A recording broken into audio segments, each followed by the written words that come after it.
everybody, it is Romania Black, and we're on volume 29 of Berserk. In deluxe volume number 10, I believe. Yes. So I had some internet outage issues today, and so I was like, oh, what am I going to watch? And then I realized I don't need the internet to record Berserk, so that's even better. So exciting times. It's kind of the reason why I'm recording episode volume 29, rather, this early. I've gotten some comments from volumes 27 and 26, but not all of them. I told the moderators, I was like, I'll go ahead and look at what I can for volume 27, 26, and then the rest of them I'll wait for volume 30. I've also ordered a Shirk wig and a witch's hat, so who knows? Volume 30 comes around, I may be cosplaying as her. We'll just see. I feel like we have like a baker's dozen or so volumes left, which is crazy to think. And it would be worth it to cosplay as her for at least some of them. So if not all of them, who knows? It'll depend on the wig and how it holds up and all that. But I do have some comments I want to talk about, and also Whiteboard Coon back here. So we'll just kind of go through that. I want to go through the comments first and then go through the back of Whiteboard Coon, what I have listed on here, because as you probably saw in volume 28, I was a bit of a wreck at the beginning of it. I'm in a much better place now, so that's good. And volume 28 was fantastic. We left off with Shirk and Sonia having to deal with these pirates. Isidro's trying to find them. Mule is there doing who knows what, but I don't trust him. It's a bunch of nonsense. Not nonsense like I don't like, but like craziness. So let's talk about these comments real quick before we get started. There was someone that commented about there being an interview with Mira, and I'm sorry I didn't get this person's name. I forgot to write it down before I exited my comments. That they apparently Mira had supposedly been involved and had been abused by his father, which is terrible. Now, I don't know the source. I'm an English teacher, so I demand source citations. Whenever somebody's like, well, I heard this, I'm like, well, where'd you hear it from? I need a source. This English teacher demands that you list a link or something. But if that is the case, that's awful, and I'm sorry Mira went through that. It does help to explain a lot, if that is the case, about Guts and Gambino's relationship in the story, about Guts being this kind of pseudo father figure to Shirk, to Isidro, to the demon baby, and kind of seems like maybe it's projecting some of Mira's own thoughts, if that's the case. That's really interesting, and I think that can go a long way into maybe getting into Guts' character, which we still have several volumes to go to, but I'll talk about that here in a second. But they also said, though, that there are more female fans of Berserk than male, and that made me look at that comment and go, where? I was like, what do you mean there are more female fans of Berserk than male? Like where is your source? Like, who are you citing? In what country? In what year? I could be assuming, but I find that slightly hard to believe. I don't think that Mira didn't publish this in Shoujo Beat, so I highly doubt that the primary audience that read Berserk are women. I could be wrong, but that just seemed like an excuse, and we'll talk about that back here. But I was just like, show me your source citation where you found this information. I would be very interested in knowing. J.A.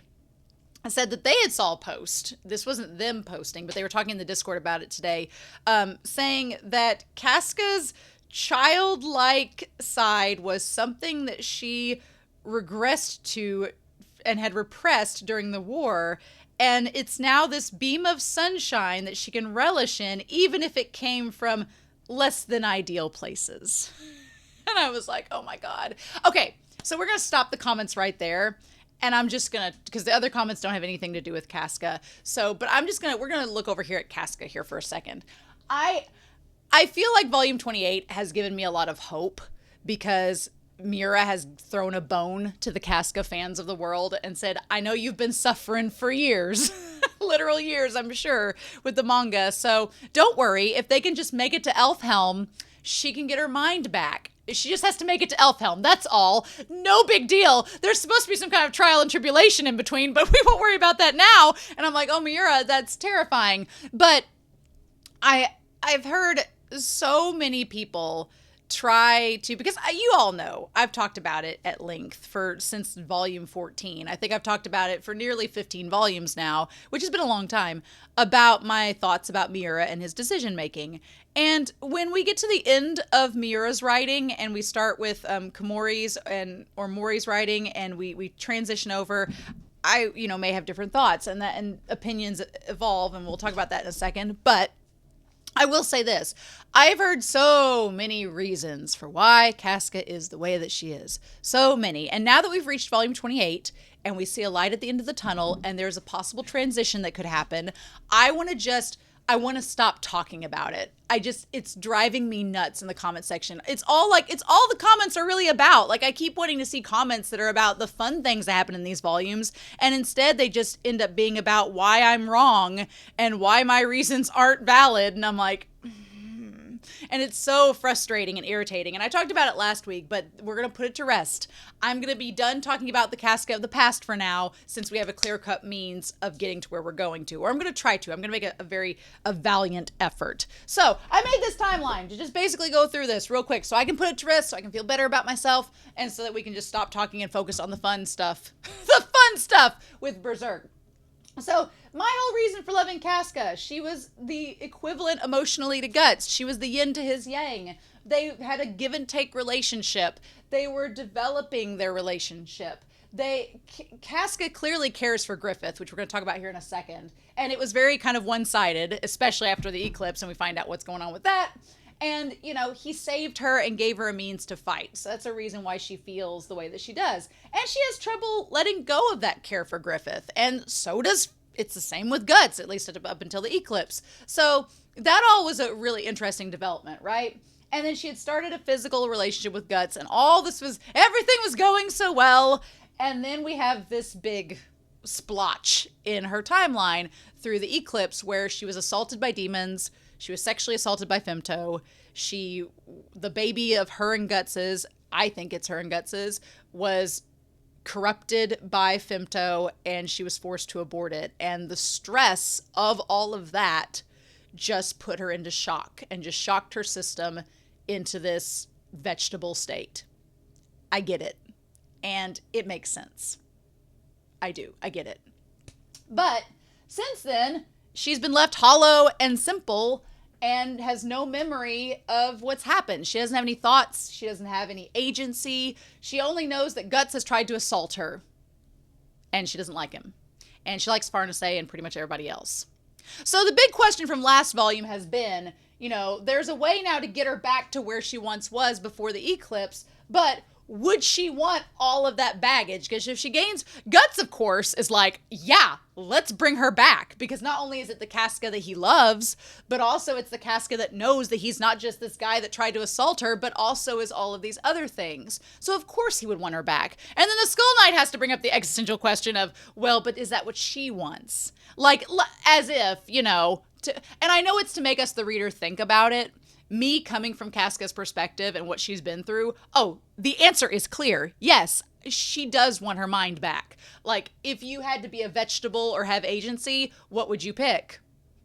And to the people, because we haven't obviously gotten to the comments for volume 28 yet, but I'm going to go ahead and put it to rest now so I don't have to worry about answering them when I get to those comments. To the people that are like, well, but it is a big question. Would Casca really want all that baggage back? I would ask you this.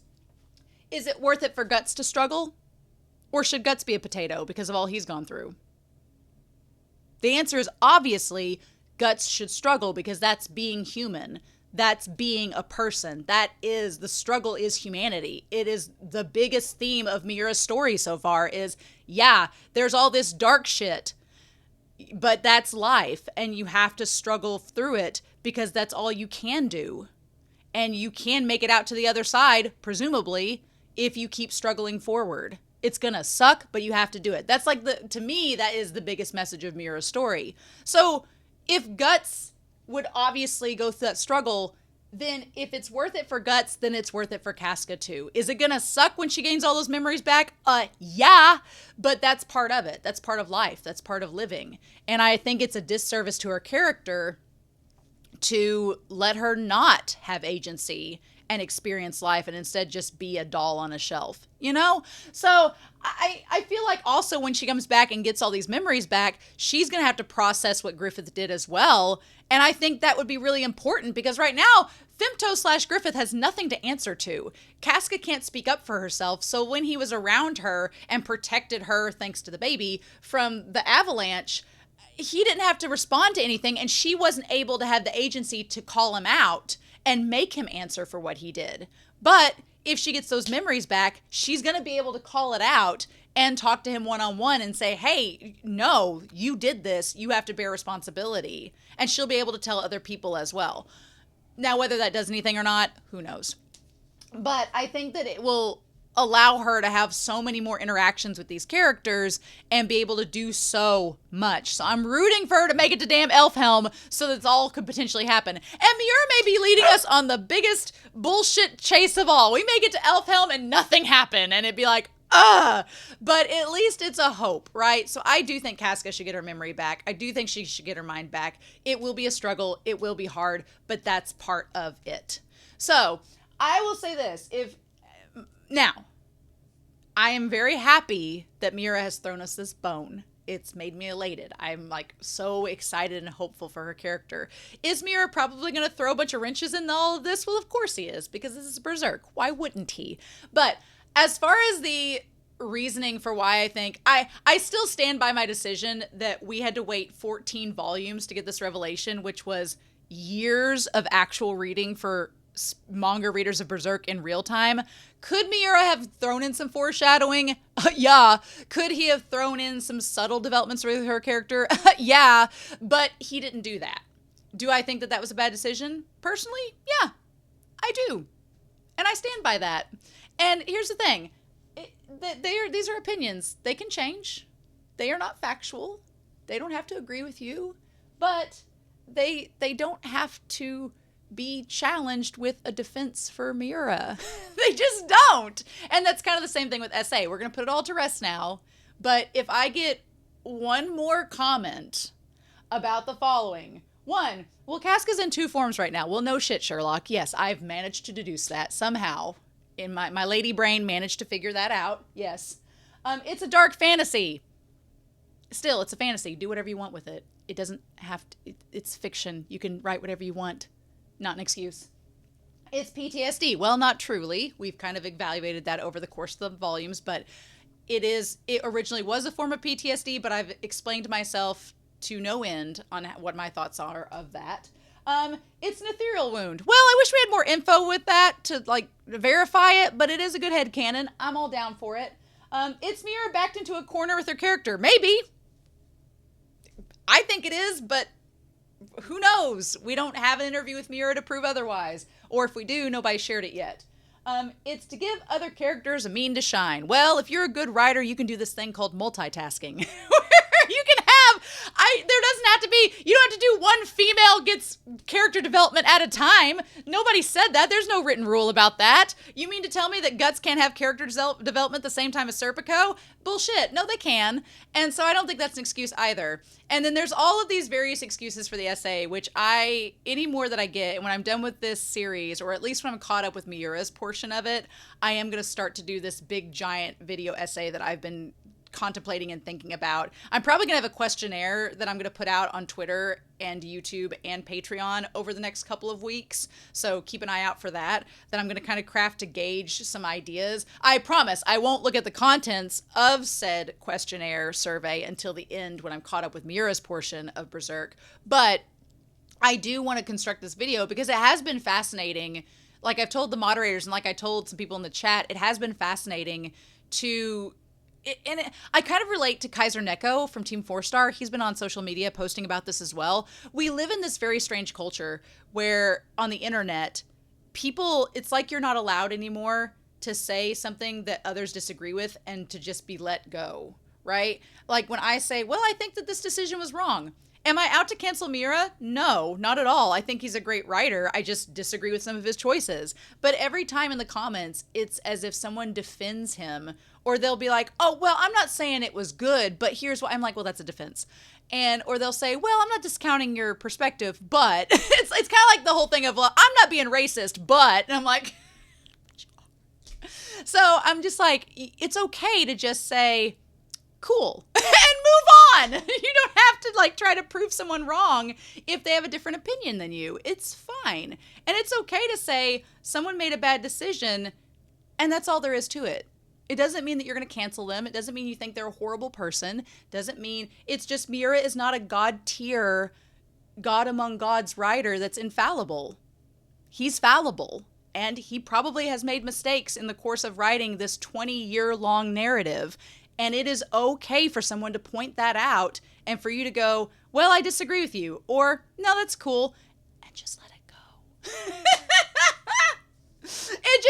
I've lost too much sleep over trying to be worried about the perception that I have as a content creator because I disagree with this one person's decision over this one element of this one story. And so I'm just over it. I'm done. I'm going to save any other comments that I get for my big video essay, bear it all out then. And again, like volume 28 has changed a lot of my perspectives already, being like, okay, Miura, you do have a plan. Great. Took you long enough. It's about damn time, but good. So that's all I want to do. We're going to go from there. So we're just going to lean this over. We're just going to, Whiteboard Coon is like on the struggle bus. Whiteboard Coon's had a little too much mead, as one would imagine. And we're just going to let Casca go. She's in a place. We're fine with this. We're just going to go from there.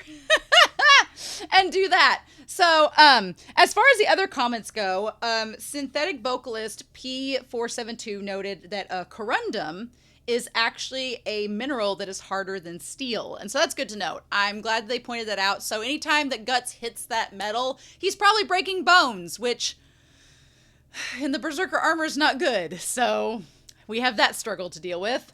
Rodrigo Kostop talked about, and Rodrigo, I am glad you pointed this out because I was very curious about the whole uterine, like the rhetorical use of uterine and stuff like that with slan. And I'm just very much like, I kind of get irritated when authors, and it's particularly male authors, I don't know many female authors that do this the same thing, but particularly male authors that are like, anything involving a woman has to be related to her reproductive organs. And I'm like, ugh, why? Why can't we go beyond that? And so Rodrigo Stop did have a good point by saying that in Qliphoth, it is the shadow of what has been considered the tree of life in the Kabbalah, and the lowest part of that tree is sometimes referred to as a uterus, giving birth to evil.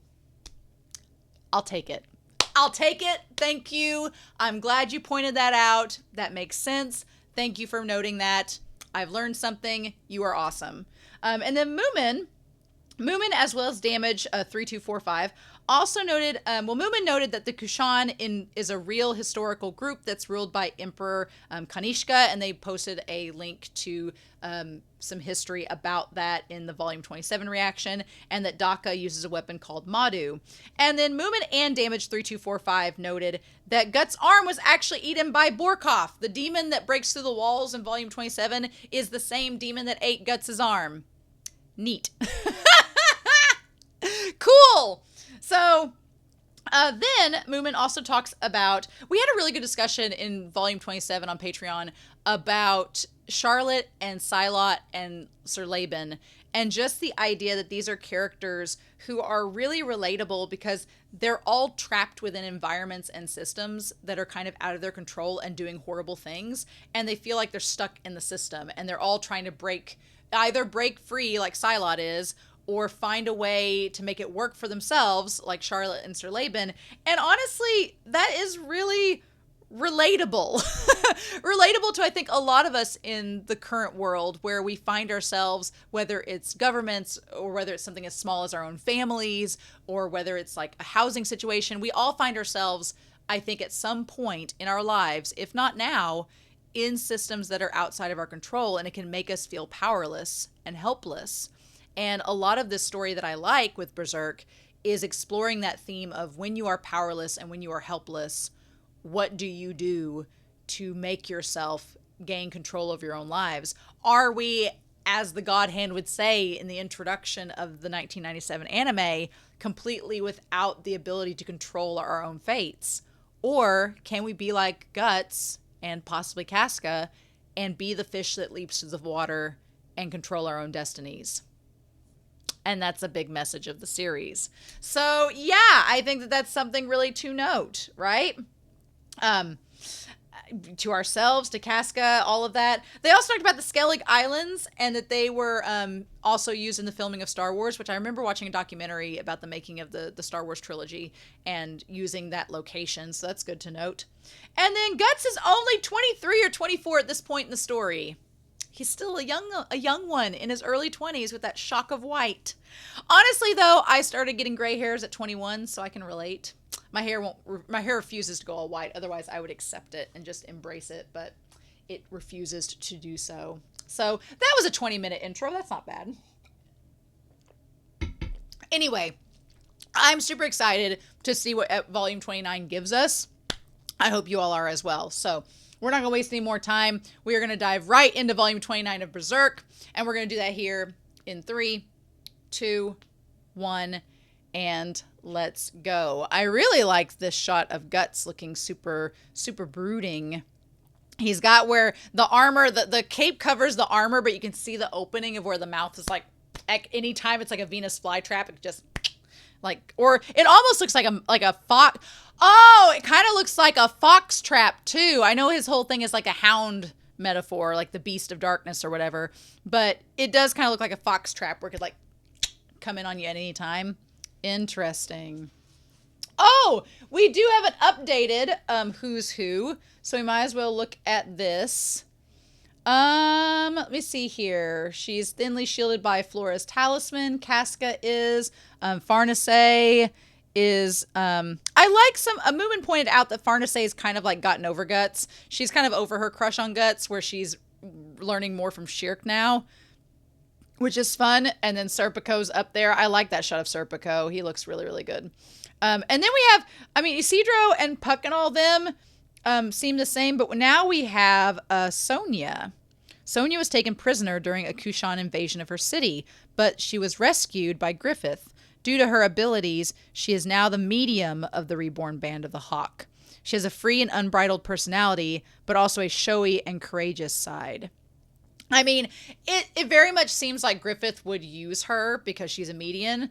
Again, surprising no one. Griffith used people? What? Who knew? But I kind of feel better about her character after Volume 28. I like the lesson Miura kind of teaches us of we can't maybe judge books by their cover, which how many times have we been proven that throughout the series? But Sonia creeped me out at first, and I started to feel a little bit better about her with her friendship with Shirk. Now, whether Isidro complicates that, whether that gets complicated when they find out she's been with Griffith, that's gonna be the test, right? Okay. So what do we do?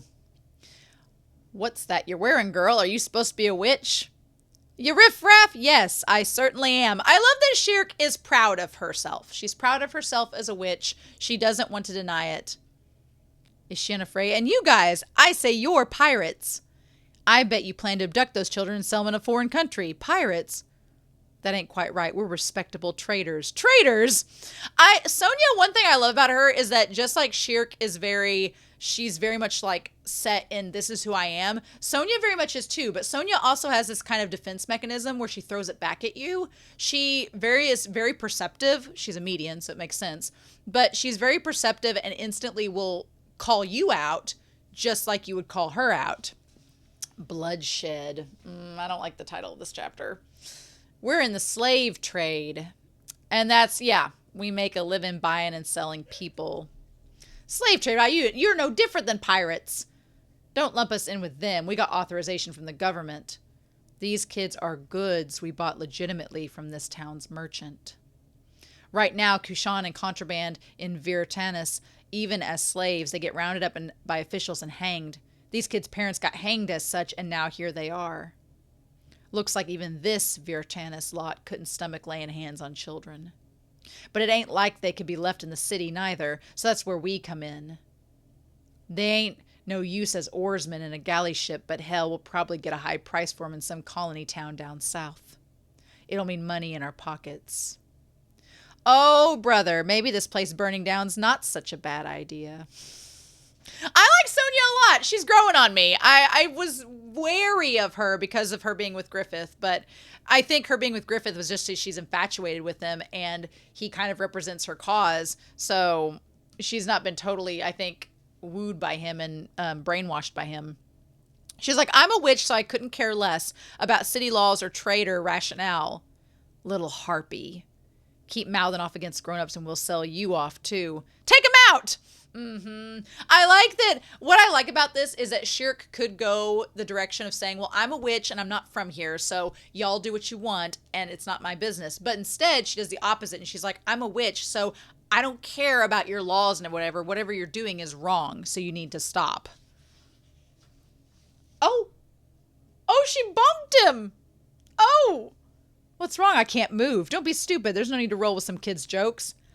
Oh, wee! That's great magic. Was that magic? It's just a suggestion. Harpy girl, what'd you do? I like that she's called a harpy because that's tied to birds. Better let me move or I'll beat you up. This guy's a moron. You should have frozen his mouth too. Set me free if you don't want to get... Oh, yeah! There's Isidro! Look at him looking so badass! I was expecting this. Bingo! Oh, look at Isidro! Yes! Is he by any chance... No, he's not. He's just a monkey. No, Sonia, you're right. Yeah. Oh, yes. Poor Shirk. She's like, maybe when Isidro grows up, it'll be different. Hey, pirates, quit breaking the law. Who are you? I'm with the mushroom girl over there. I like that Shirk has a little face like, mushroom girl. And Sonia's like, I see it. I can't see a bunch of pirates gathering up all these kids for some picnic at sea. What a disgrace. What'd you say, kid? If you pirates should be kidnapping girlies who are more like, you know. Oh, what? That's what they call a treasure chest. Pirate booty. You guys are just gross. Oh my God. Well, no, Isidro, he shouldn't be kidnapping any girls, regardless of what they look like. But, Sonia's like, he really is a monkey. And Shirk's like, yes, he is. It's so weird. Miura makes these suggestions that you're just kind of like, but should you? And then in the same breath, he calls it out. And I'm like, but you didn't have to make it to begin with, but whatever. The mouth on this kid. Who cares what you think? You little son of a bitch, don't mess around with grown-ups. Because you're so mature. Oh, here we go. Oh, shit. Isidro's like, just cut his leg. I mean, there's our bloodshed. Oh. I didn't even think about it. Not bad. Well, he can do a little Isidro. Yeah, the mood's changed. Oh, his artery. I'm glad these pirates know basic anatomy. That's the first time I ever cut down someone. Yeah, because they've just been fighting demons and monsters. Isidro's never actually cut someone before. I like this parallel to Guts in this moment. Interesting. Now you've left us no choice. We've got to draw two. Now seeing our buddy's blood. We won't go easy just because you're a kid. Whoa! Keep quiet and watch, Missy, if you don't want to get hurt. Now that it's come to this, stop it. Don't you use that. Come now. What are you so angry about? That's not it. He's just stubborn. He's trying to hide your true colors. He's heroic, isn't he? You little... Go for it, monkey boy! She can hear the thought transference. Well, she is a median, so I'm not surprised about that. I think Sonia's... Well, I mean, Sonia has been around a bunch of demons this whole time, so of course she would think that it's perfectly fine. Oh, he bloody got an artery. Get back here. This barrel's in the way. Oh, you little... Oh, my... Oh! Got his nuts, didn't he? Oh, getting in the way. Close your eyes. Puck Spark! Oh, shit. Wow, against grown-ups even. Excellent combo. Well, they're on a roll at least, but at this rate, they will eventually catch him. You little shit! And Shirk's like, I gotta get a hold of Guts. Alas, every inn must be full. Guts? That's far enough, son. Kid, you've caused a lot of trouble. Throw down your sword and we'll at least spare your life. We'll beat you half to death, hang you from the mast for a day, and then call it even. Counterattack when they flinch from the puck spark! Oh, is this gonna be Mule? It is, yeah. Oh! You're that guy. You must have followed me. Who are you, pal? Butt out or you'll regret it. Hi there. And he knows Sonia. Oh, this is not good. This is not good. I like Sonia fine, and I don't have anything against Mule, but they're both working with Griffith, and I don't like that at all. So, no. Do you know him? Don't tell me he's the hawk. He's my watchdog. Let's see. The Duck Knight. Aha! Because she calls all of the regular people ducks. And he's the Duck Knight. Again, with her nonsense. Or something like that, I guess. You. Looks like my companion's in your care. I'll lend you a hand. Oh, you want to fight? Damn it. This is why kids are so... Nobody asked you. Whose pupil be he? Well... Oh, shit. Oh... My arm. He frickin' slew without hesitation. Dropey. I won't be scared. I like that. Okay, throughout all of this, Shirk's like, you know, we could have solved this potentially without any bloodshed. We could have maybe solved it without bloodshed. It's not guaranteed, but it could have possibly happened. But I don't think Shirk is wrong in suggesting that Isidro... that him getting in on all that, like just violence begets violence. That's what we know from the series and what we've learned so far. And cooler heads typically prevail. And Sonia Mule's doing it because he has this sense of justice about him in this moment. But Sonia was encouraging it. And I don't necessarily think that was the right thing to do. I think Shirk was more on the right path with it because she's like, look, I may be naive in a lot of ways, but you just made it worse by getting those other guys involved. So... And now there's all this bloodshed that could have been avoided if we had just done things a little differently. Whereas Sonia and Mule seem to just egg it on, which again makes sense because they're with Griffith's Band of the Hawk, and they're demons. That's what they do. So yeah. Who's this guy? Is this Long John Silver? This is why I hate kids. They don't know their place when dealing with adults. Did he get resurrected and become a pirate? Boss man. I say pirate. A picture perfect one. Yes. I mean, yeah, he does look like, does look exactly like the stereotypical pirate. Warrior. Look here, you lot. There's solemn rules when it comes to adult society. Even acting out some sense of justice if you trample them, that demands a bit of punishment. Teaching children's manners is we adults' responsibility, after all. Oh my God. Ew. Oh, his hand's just hanging there. Ooh. It's been a while since we've had a gross out moment with Mira, but... Oh my God. Come again. Oh, Captain. Yeah. Oh, ew. That's so gross. That's better. Oh my God. Yeah, and he just like fainted from it all. Nope. We've come clean now. We've taken up a business that lets us look society in the eye. You like character refinement, gents. Well, damn, here I thought pirates would have more backbone. He's just bony. Shatters my illusion. Oh. Oh, jerk. He just jumped in. Stole his thunder. Good. Win and get promoted from domestic to wild duck. Hey, keep still, you. You're of quite the stock. The orthodox aristocrat school of fighting. You seem to have quite some experience for your age. Interesting. But, oh no! Have you any experience crossing swords on footing as unstable as this? I was like, when did this become Pirates of the Caribbean? Mule kind of has a Will Turner vibe to him. A little bit. A wee bit. Oh, that's a good shot of the pirate with him down there. Oh! That would be the experience gap. You mustn't go around taunting adults, my lad. Now then, how shall we go about settling this? You look like you're of noble birth. Maybe I could get a ransom from your relatives. With them graceful features. You'd probably fetch a fine price, sold as a male prostitute to a Kushan harem. Well, we haven't seen that the entire series, so I doubt we're going to see that, but at least Miura brings it up. And then there's Isidro. The star takes the stage. You stay back, bit part. Oh my god, Isidro. Isidro! Oh! Isidro's actually not bad fighting on the boat. You can keep up with me on boats. Of course I can. Every time I roll, I'm swinging a sword. You can fight. I can fight you from any stance. But this guy's good for only having one leg. Hold! It still needs work, but with your fighting style, you'd make a fine pirate.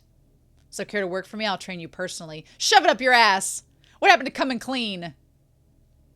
You know, you're right. We sure have. Guess that's an old habit of mine. Oh no! Oh shit! Oh, there's a knife in the peg leg! Shit! Son of a... This is how adults do things, lad. You're terrible lively enough, but your sword plays that of an inexperienced whelp. There's a thirst for blood in swordplay that says you want your opponent's life. And yours ain't got it. That's not a bad thing, though. Now enough playtime. You dogs tie 'em all up. Yes, sir! Oh, so close. The wild duck will just have to wait. Just a useless little kid after all. No struggling. Now, go show him how it's done. As I suspected, I'll have to... Oh, wait. Yeah, it looks like we're okay. Shall I spark him? Too heavy. Withdraw. Oh, no. Uh-oh. I just told you to withdraw. Yeah, Sonia's super excited about this demon knight showing up. But Mule seems a little bit concerned, and Shirk is definitely going to be concerned. Good grief, just when I forgot my hunger and fall asleep. Oh! Who dares? Who would denigrate the face of a knight? Oh! What is this business? Have we seen this knight before? Have we seen him in the Band of the Hawk? He doesn't exactly have the Band of the Hawk emblem on his... He has like a Robotnik mustache. Scoundrels! I'll deal with you! Who is that? Out of nowhere. A knight's intuition. Is this supposed to be... Well, Adon's dead, so no, it can't be. Justice in my heart. To act when the time arrives. That is to be a knight. No need for any words.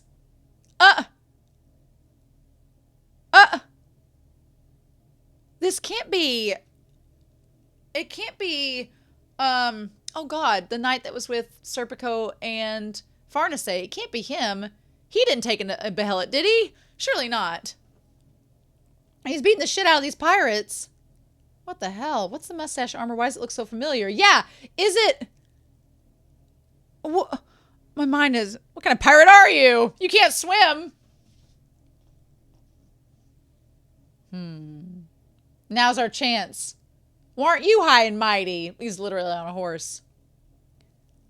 Oh. And Guts didn't get involved. Smart. Smart. Try to figure out who in the world is this. And if you need to get involved. Because the moment that Guts steps out, then it gets to be trouble. The gate's going to close. Children or not, I can't believe we made it outside the city with this many Kushan and no hassle. What in the world's going on? That would be a secret. Piece of cake, though I'd settle for dinner. Of a sort. Aww. Still, this witch he was looking for. I don't like that at all. Could she be genuine? And there's something on her hat.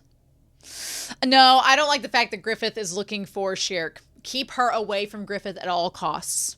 Nope. I love Sonia and Shirk's friendship. Like, I would ship them in a heartbeat. They seem like they'd be great together, but Sonia and I just... it's like the pit of my stomach bottoms out. Like, I think that I want to like Mule and Sonia, but then when I think who they're working with, it's like good feeling gone. So we had no choice but to bring them out. But what happens to those children? Well, that's obvious. We're taking them with us, of course. Well, there you go again. That settles it, because your medium says so. Is that all right? Well, it's not as if we can just abandon them. I don't want to smear mud on a fun memory. Besides, our leader's not so cheap a person he'd complain over something like this, right? I mean, on the one hand, I hope Sonia would be nice to these kids and let them go back to the camp and just be in the camp that everybody's brainwashed and thinks Griffith's amazing. So maybe that'll just be the case. Fine. I can just hear Sir Locust now. We'll take them to the band of, hey, take it. I filched it from a pirate in the confusion. Well, don't be absurd. A stolen sword? Ah, quit being a goody-goody. Can you protect them unarmed? Man, Isidro calling Mule out is pretty good. Yeah. He's good at provoking people. A natural. At that, he is gifted. This is the soul of a warrior. Oh, Puck, sweetheart. You're the one who dropped his sword in the water. Lame. How can you become a knight like that? That way. And you looked as shameful as an overturned frog. So did you, and you look like a drunk stumbling on that boat. You'll be eating nothing but soup for dinner tonight. I'm back at you. I'll make you eat dirt for dinner. So, Miss Witch. If you'd like, why not come along with us? No, absolutely not. Nope. Girl, what part of going back to Guts and the others? No. Why would you go with them? Absolutely not. A meager supper. No. Sonia, she's a trap. It's a trap. No. Good. It's so bizarre because, like, we were talking in the Discord today, and Grunbild, I want to know Grunbild's backstory. I know that there's a novel, but I've heard it's trash from what people in the comments, so I was like, I don't know if I'm going to read that. But I've been like Grunbild is interesting because he seems to have some code of honor to him, and I guess so does Locust, but there's a part of me that's like, these people are with Griffith, who's the worst, so I don't feel like rooting for them at all and what they represent. But then there's Sonia and Mule, who seem like they're just parts of the system again. But I'm like, no, I don't think Griffith would do anything good to Shirk. Along with you. There are all sorts where we're from. Nobles, commoners, wanderers, serfs, merchants, even Kushan. A melting pot of humans living together. And also, some who aren't human. I mean, there are quarrels at times. But no one judges anyone or drives them out for their birth or personal history like in this city. It's also ruled by the demon Antichrist, so, you know, maybe you feel like there's no place for you in the current world. But we'd welcome you. See, and that's so creepy, because, like, Sonia feels welcomed in this world, but I'm like, do you all realize you're just being used by Griffith? He doesn't actually care about any of you. What do we do? Hey man, don't look away. And she thinks of all them hung in all the war. But they're just in the middle of it. I'm like, I understand Shirk wanting to go somewhere she belongs, but like, Sonia's world is not it. They're in the middle of it. You get distracted in the middle of a fight. Just stand up. Stand up, Joe! It was the same earlier. You feared to be the one to take your enemy's life when his sword was drawn. That arrogance. That's arrogance. Battle's not so generous that you can help your friend's predicament that way. You're not qualified to be a swordsman. Isidro. Is that what you say when I saved you? I saved you first. Well, nobody asked you to. Ooh. Oh. Guts. There we go. Thank you, but I have a place to go back to. We're hungry too. Okay then. So that man standing at the gate, is he the one then? Mm-hmm. She knew. She knew. Oh, that's so creepy. Oh, that's so creepy. Phooey, you turned me down. Too bad. I am sorry. Oh, right. I still haven't asked your name. I'm Sonia. I'm Shirk. I'm Ivalera. What's wrong, you pretty fizz of mess? I don't stand up. Just sleep, Joe. Do I'm stubborn. Wasn't use that sword. I can't tell you from a mashed meat bun. Go ahead, draw a sword or knife. I'll take you barehanded. Oh, yeah? We say, Luke lie, you won't be getting till I'll break your teeth. Speak human, mound face. Oh my god, I never thought that Mule and Isidro would be having a rivalry with one another. They are both ridiculous. If you play too long, I'll leave you behind, Mule. You too, Isidro. I'm Mule. What's your name? Isidro. I'll remember that name, Igido. Igido! Shirk. Get away from this city as soon as you can. You say you want her to join, but then you warn her when she says no. Oh my god. What was that?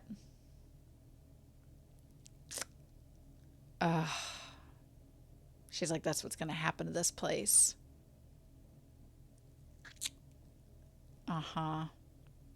Which again is it's so weird because she's like, oh, we'll just join our band of merry men. We're just a bunch of demons that are destroyed. It's so messed up. And then she's like, we're just going to lay waste to this place, but you could come with us. I'm like, oh, hell no. Until we meet again, owl of the forest. Again, this isn't goodbye. The young owl and the young kite are sure to meet again. What an interesting girl. What an interesting face. Owl.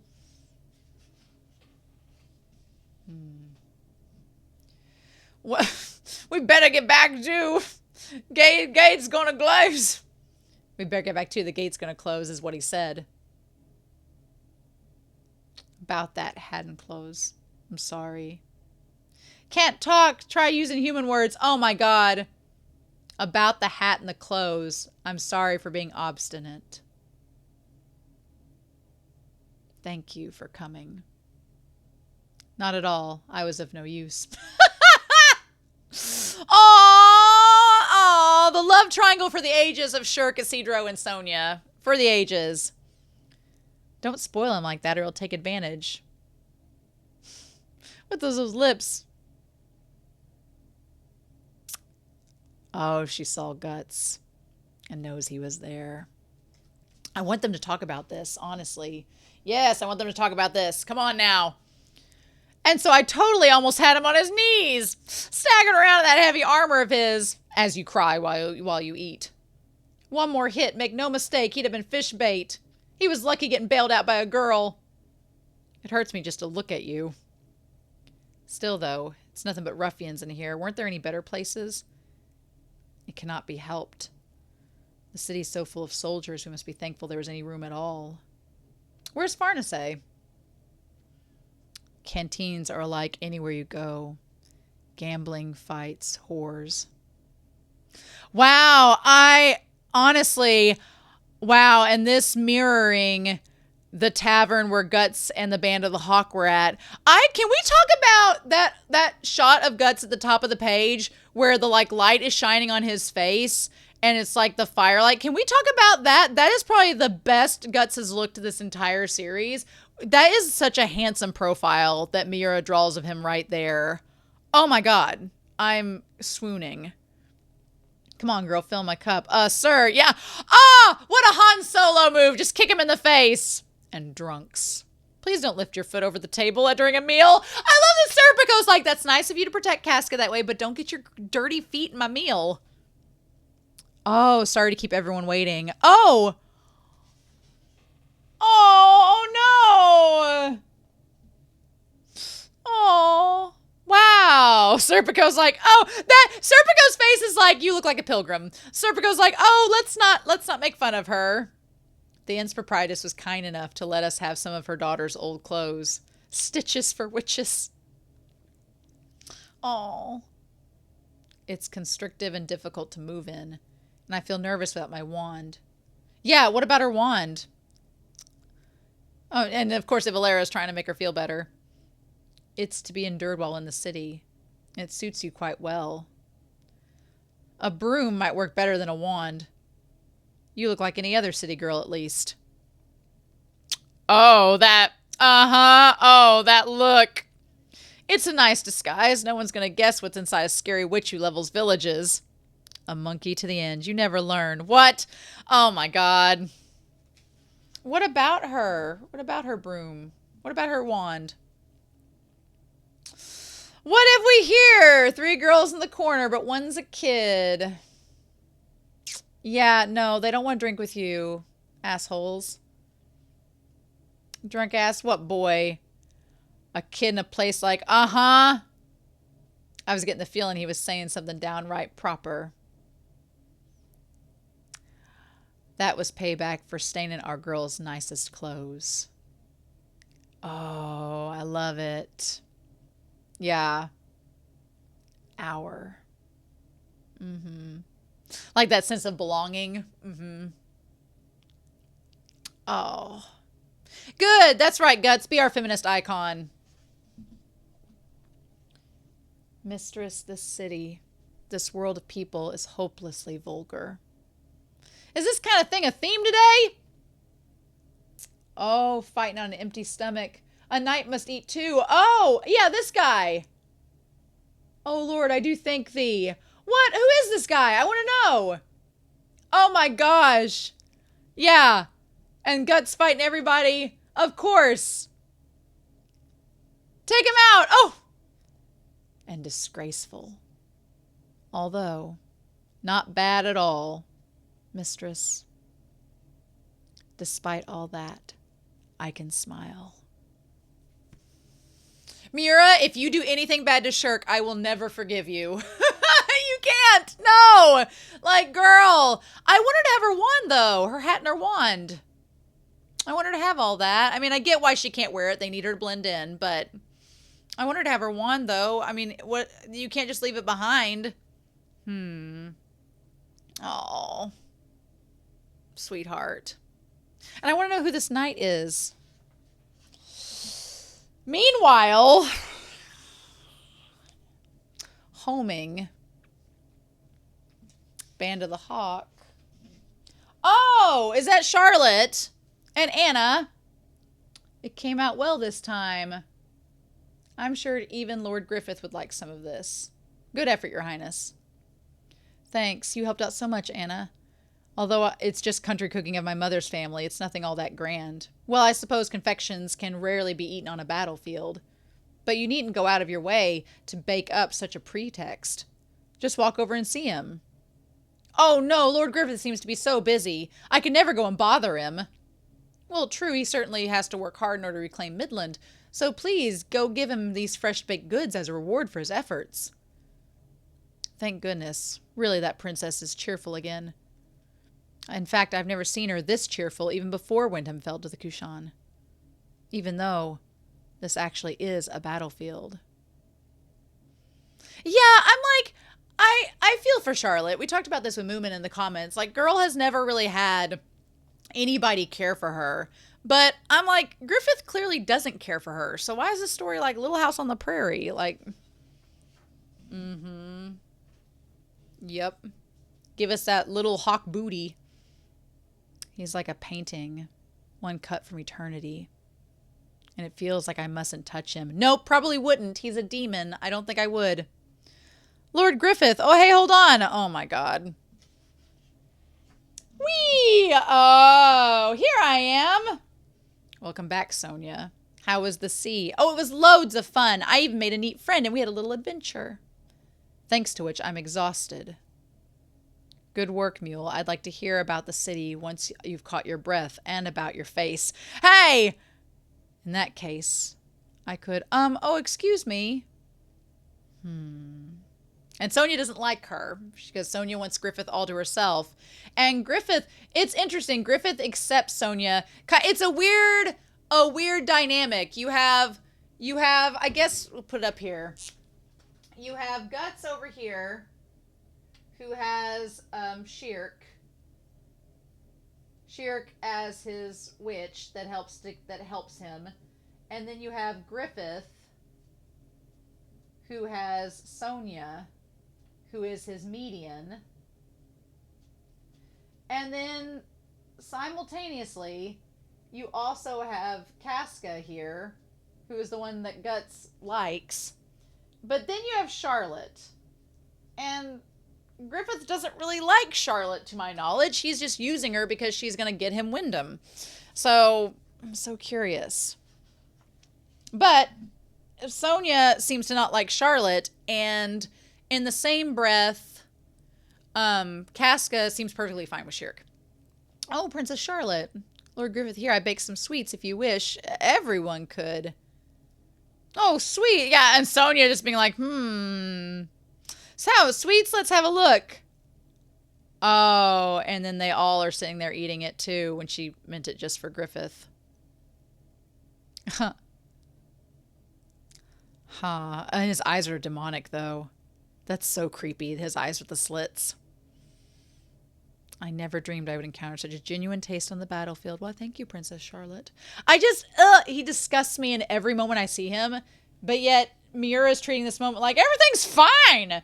Who's this guy that sacrificed his entire friends and family and like raped a woman? Who knew? Not at all. I'm happy though, if it pleases you. Oh, come here a minute. What's your issue? You are. Have a little consideration. Sonia don't give a shit. Sonia's like, no. Lord Griffith is busy, and they hardly have any time to be alone together. If you're a woman, not to mention a medium who can sense people's thoughts, then empathize. She's like, I don't want to. How tormented must she have been by loneliness and anxiety alone for years amongst the enemy. Now she finally gets her wish to be reunited with her lover. You can have that. Bye. That is interesting to point out. If Sonia is in fact a medium and she can understand people's thoughts and emotions, then why is she all about Griffith? Wouldn't she realize he's a demon and be like, you kind of seem like a red flag? Oh. And that's not Locust. That's another one. Mantis Man. Good evening. Mind if I warm myself? As you wish. It's a nice song, but it's a little sad, though. You're always by yourself. Aren't you lonely? I'm a hunter. I feel calmer alone. Are hunters always alone? Do they walk around alone in the mountain and forests? There are those who are otherwise, but not me. I hunt alone. For days I run through the mountains and rivers chasing my prey. I lurk alone deep in the forest. Through so many nights, I lose track of time, and then, before I know it, I too have become a beast. Yeah, it's like that little subtle reminder of there's not a lot of humanity left there. It's humans and non-humans all murked up together. You know, I was alone too. I could see things other people couldn't and hear voices they couldn't. My world alone was different from theirs. I see. She wasn't the only one who was lonely and anxious. I like that the guy playing the music is like, I don't know what to tell you. I like that he's just like, okay. But that does shed a lot of light where Sonia's like, why should Charlotte, in her mind, she's like, why should Charlotte be the one to get Griffith when she's not the only one who is alone in the world? That attitude, ooh. Aw, I like that he does give her his coat. That night I had a dream of a kite and an owl playing in a moonlit forest. See, Sonia, you know what, Sonia, you should just leave Griffith. Griffith's no good for you. You can see the effect he's having on others, who he's given and bestowed these gifts to. You should just go and be friends with Shirk. I think that'd be a lot better of a choice. Honestly, how about we do that?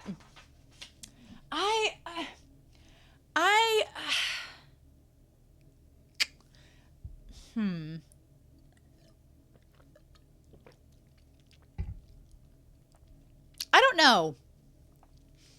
I'm curious to people's thoughts of Griffith in this scene, because kind of like with volume 23, my big problem with Griffith was that it seemed like Miura was just kind of excusing him for everything he did, being like, eh. And then everybody was right that, and I get that he's meant to be the Antichrist, but, you know, normally when you have a character that's kind of supposed to be the end-all, be-all evil, which is Griffith, you would think that Miura would be showing him, you know, doing evil things and having evil influence. And here everybody's just kind of like, oh, I made you a cake, Griffith, and some pastries. And he's like, oh, well, thank you. And I'm like,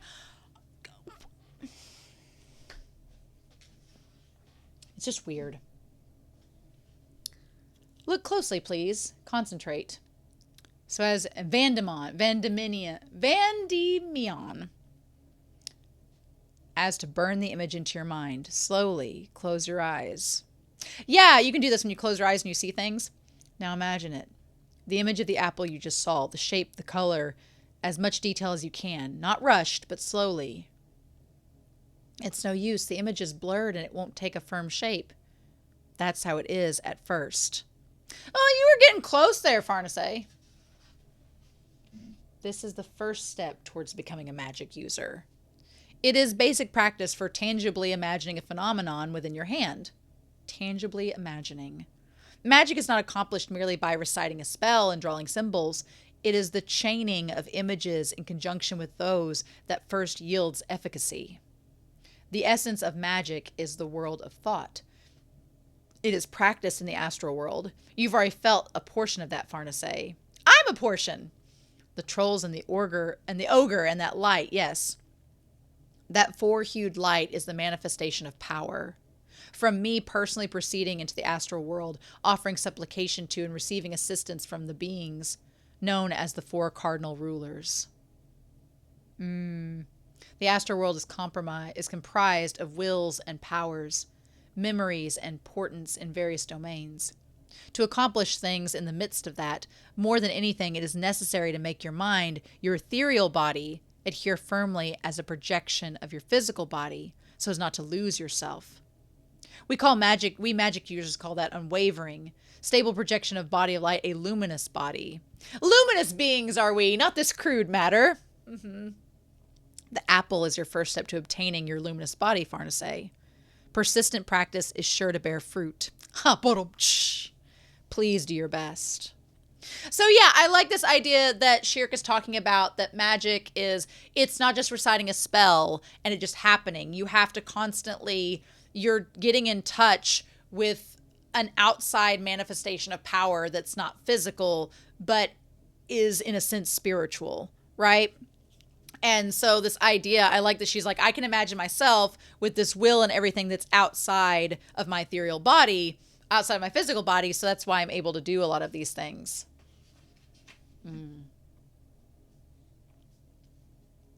But right now, I'm... Oh, yeah, Farnese is the brunt of the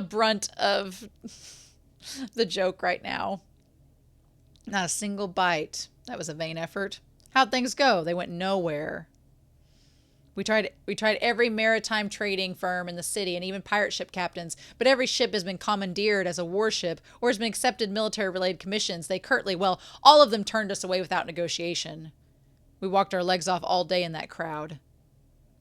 We overestimated our prospects. I assumed that something would work out so long as we reached the port, but it looks like this is different from how our journey's been left to chance so far. Now we'll just have to do some plunder, some ship. Again, such nastiness. All set to go, eh?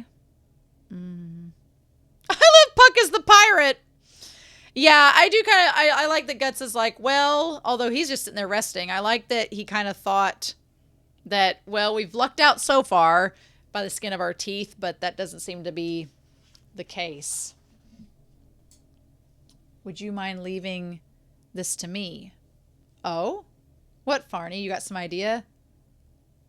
Lady Farnese, you cannot mean. I'll be gone for a bit. Serpico. Aye. She's going to trade her sword, isn't she? She's going to trade in her sword for a ship, maybe? Interesting. I like Guts looking behind the curtain there. That's interesting. Oh, well, hi. Hello. Hello, sculptures. Hello. Gotta get our boob quota. Why, Father? I've done everything as I was told. I've stabilized the banking operations of the Braju branch these 3 years. My branch also single-handedly manages the buying of pelts, linen, tin, and lead for the entire northern region. It should be about time for you to recognize my ability, so please let me into the inner ability. Magnifico. You've done nothing more than walk upon the road that I've paved. Are these people related to Farnese? In any way, shape, or form? I still want to know who that knight is. Was it, oh, what's his face? It was a Serpico and Farnese? I don't know. Maybe we'll find out. Don't tell me. Why is it? To my brother Giorgio, you gave the positions of General Financial Manager of the Holy See's Accounting Office and Joint Manager of the Vandimian. That's right, it's our family. And to my brother Poliziano, you gave the Grand Governorship of the Realm of the Holy See. So why should I not?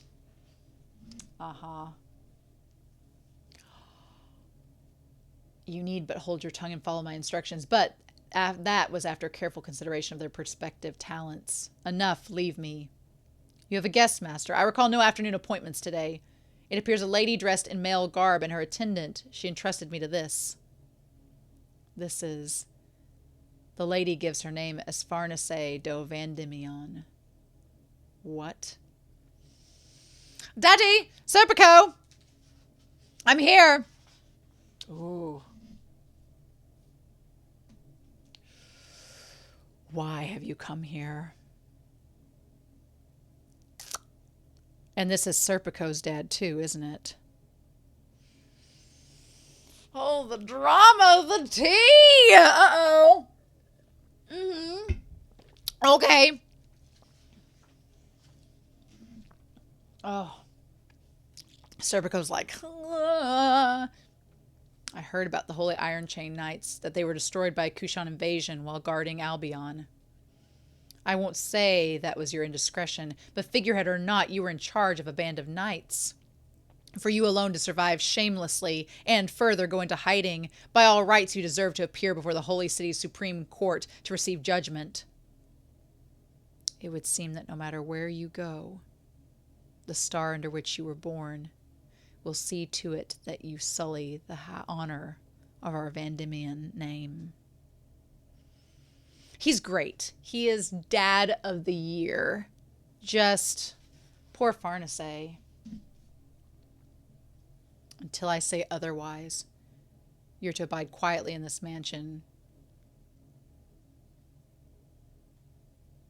Oh.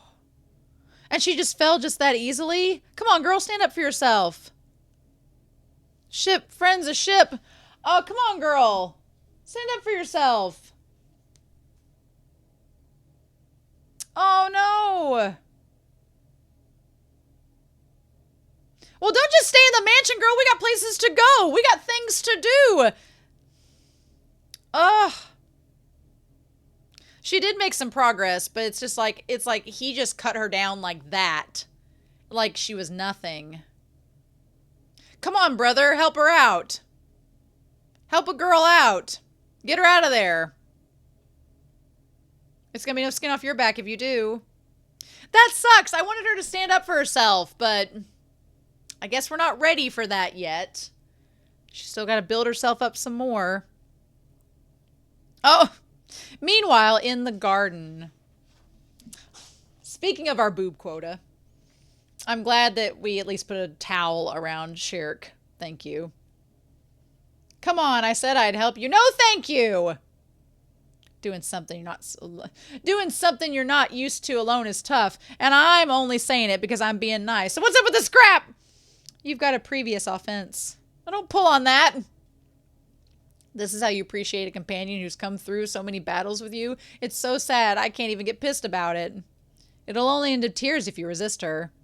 Well, I'll show you some. I'll show you some power of sadness of someone who couldn't be trusted. Your nasty nature's turning me into a raving beast. Oh, what? Combined to form Ishachare. Oh my gosh. What did I just feel? Oh my gosh. Ridiculous. Nonsense. Oh, come on. I told you to stop. You aren't listening to a word I say. Just use a spell to make her settle down. Well, even I can handle this much without using magic. Oh no. Oh, enough already, Casca.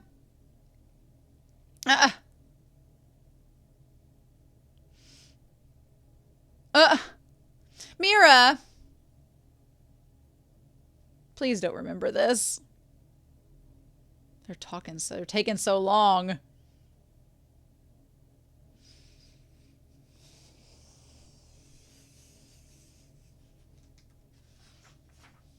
Meanwhile, everybody's getting bath. We're making our boob quota this volume. It's been a long time since I took a bath by myself. I wonder if her hair's being washed properly. What are we doing about this? Yeah.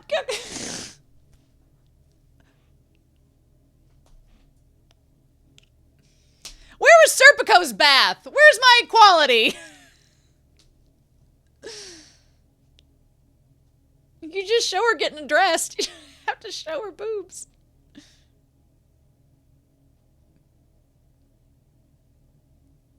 Oh.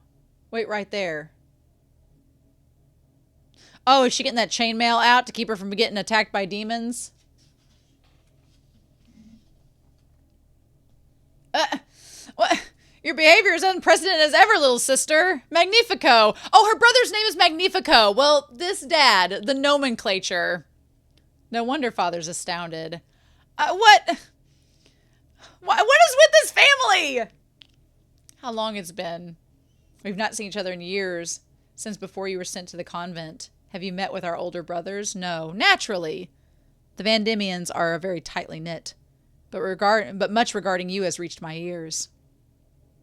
Like Serpent goes off on the sidelines there. Your work with the Holy Iron Chain Knights and the unfortunate troubles that followed. A pity that. But lift up your eyes. There's no need to worry. No fault lies with you. I don't know how I feel about this. Instead, Father deserves the blame. He gave his tacit consent when the Holy See's priests made you their leader of the Holy Iron Chain Knights despite your ignorance, and now see how he speaks to you.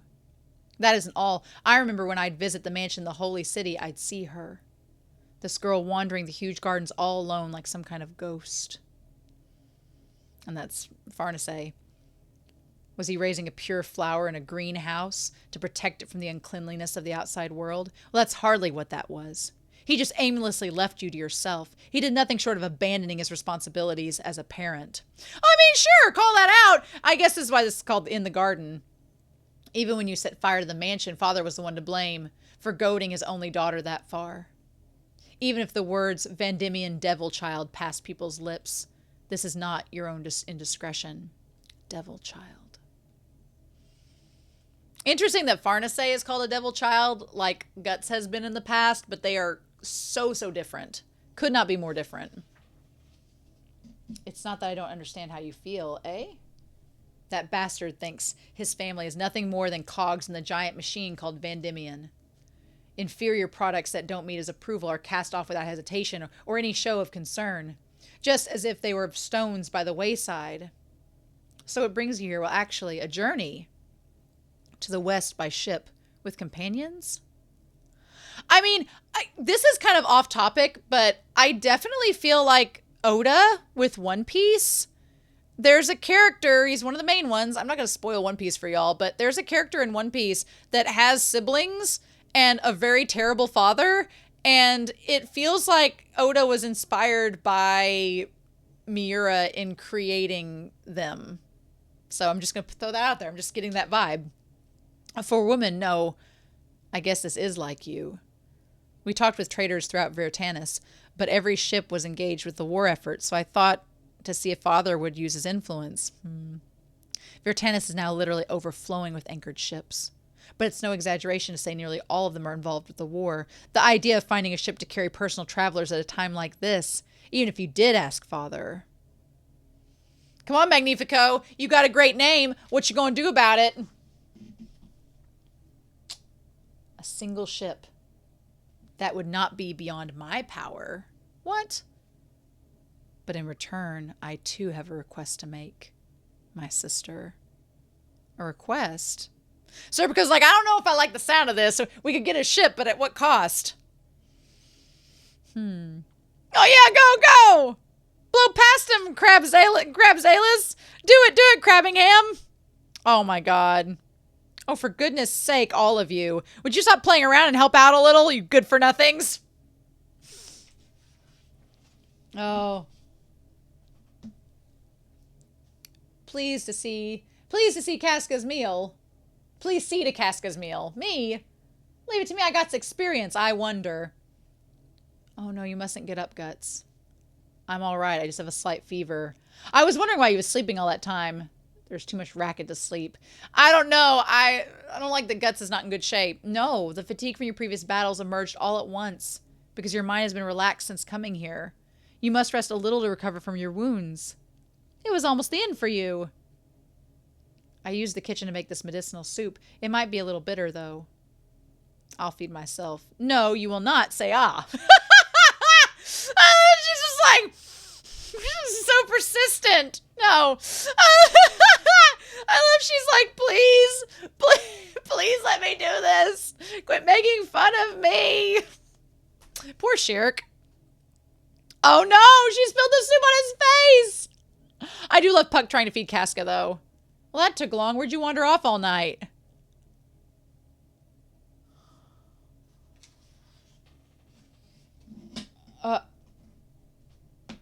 What is this? What you doing all dressed up? Well, what about the ship? Where's Farnese? A ship has been arranged. Yay! Lady Farnese will not be rejoining you. What we doing, Mira? Farnese, she's not coming back? What's up with that, Serpico? Who's going to look after Casca? Take this. If you show this letter to any trader in the city, you should be able to acquire a ship and as many sailors as you need. Please do not open the seal. And Shirk, I am returning these borrowed items. Thank you very much. Oh! What? But that was his too. What?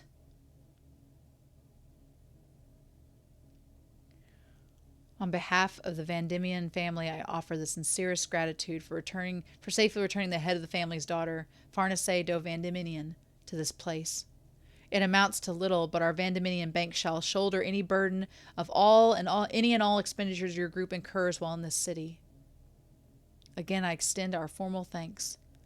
Now, by your leave. Oh, wait, Serpico, please. Oh, Guts looks so good there on that foyer. Look at Guts looking there. Look at that. Look at that. Look at that. There's no harm in at least telling us the reason, is there? Oh, he looks so damn good there.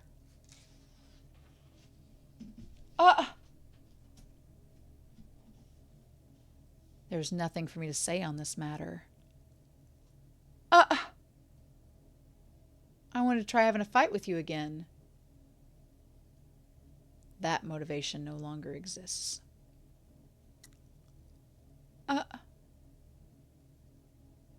So what now?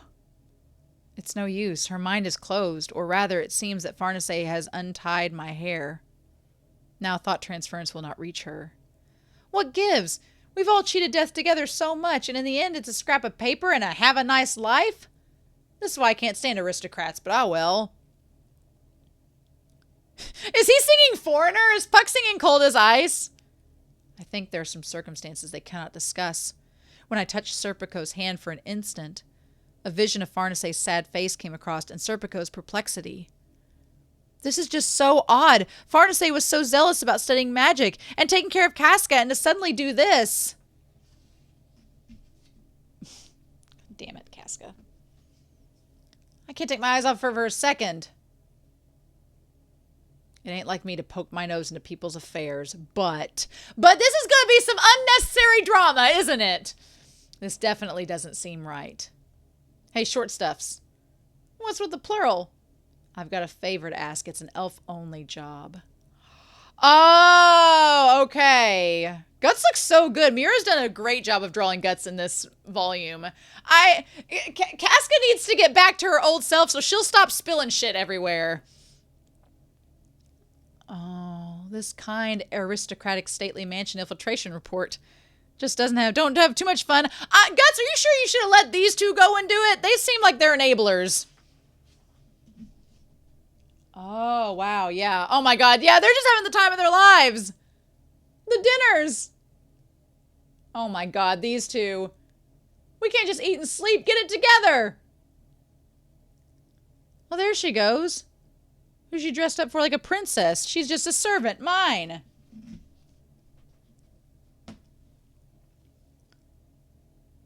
There you are, Farnese. Excellent, brother. I'm pleased you accepted my request. No need to worry. I won't steer you wrong. Go on and introduce yourself, my old friend.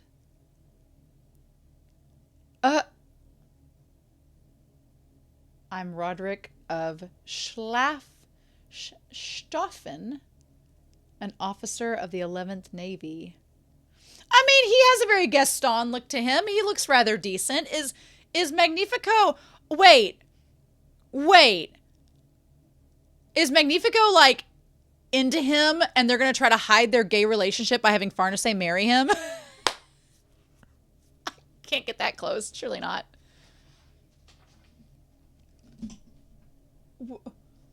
Greet him. He's your fiancé. What? Why is this? I'd be honored if you'd call me Roderick, Lady Farnese. How do you do, Roderick? Then likewise call me Farnese. Whoa, what the hell is this? Oh, Roderick is an old friend from my college days. He's third in line to the royal throne of the 11th and a ship's captain in the 11th Navy. I've heard much about you from your brother. I'm sure you both have talked about her while you were in a bath together. About the Vandemon's devil child and the wandering princess. Oh, Roderick, that's kind of abrupt. Yeah! Oh my god, am I right? Yes, that's correct. You are interesting. I mean, he kind of has like a cuteness in a Shrek way to him. Look around, Farnese. At the roses spread throughout this greenhouse. Roderick's given them all to you. Yeah, that's really cute. That's incredible. It took a lot of gardening for you to do that. It was a bit of an effort making it worthy of the daughter of an esteemed Vandeminian family, but do they please you? They do, thank you very much. Well, no wonder Serpico's not happy about this. Well, you make for quite the picture surrounded by roses. But you know, for my part, I just can't bring myself to like roses. Oh my god, this could not be more coded. There's no way. He is wanting to have a relationship with Magnifico, and they're just using Farnese to hide it. Him like, oh, you look great, like a rose. I don't like roses personally. Mira. Oh, do you want to be liked or hated? Roses are said to be ladies among flowers. You just said you didn't like them. A symbol of evident nobility, they bloom fully and haughtily. All of the flowers look like mere window dressing. Yes, indeed, just like noble women, competing through dress and showiness inside the greenhouse that is noble rank. Oh my god, dude. But even when roses are gathered by the hundred or thousands, you can't tell one from the next. Those roses are a fitting adornment for you. A white lily of the field which scatters not, even when struck by a strong wind. Oh my god, and Serpico representing the wind? Oh my god. This is a scandal. We gotta let everybody know. Oh my god. What? Farnese engaged? What the heck? Is it Trivalera? You bet it is. We just got a load of the guy. Some junk. But it's so natural and bourgeois. Farnese, she didn't look all that happy. You mean if she marries him, she won't be able to travel with us anymore? Well, it might just mean that. Then she could have just said so instead of running off all of a sudden. Talk about cold. Well, I'm sure being friends with a monkey like you is embarrassing for an aristocrat. Not to mention with weird insects like you. I beg your pardon. Farnese's wish was to learn magic was genuine. and she treasured her silver knife so much.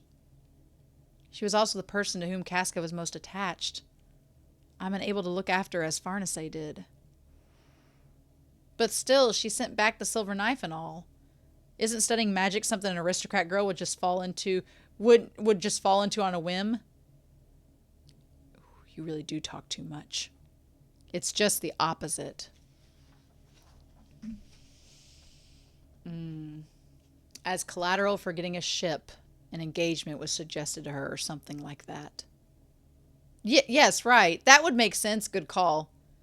Aristocratic political marriages are pretty much a matter of course, especially for her, a daughter of nobles with such a high reputation. I completely forgot about that. So what do we do? It's what she decided for herself. Or so I'd like to think. Oh my God.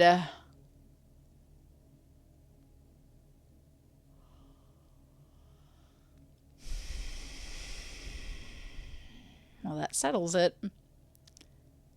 If the price for a ship is Casca's babysitter and good food, it just ain't much of a deal. Again, I know I wasn't going to say anything, but Miura just made Casca like this to have an excuse for this plot point to happen. That's the only reason.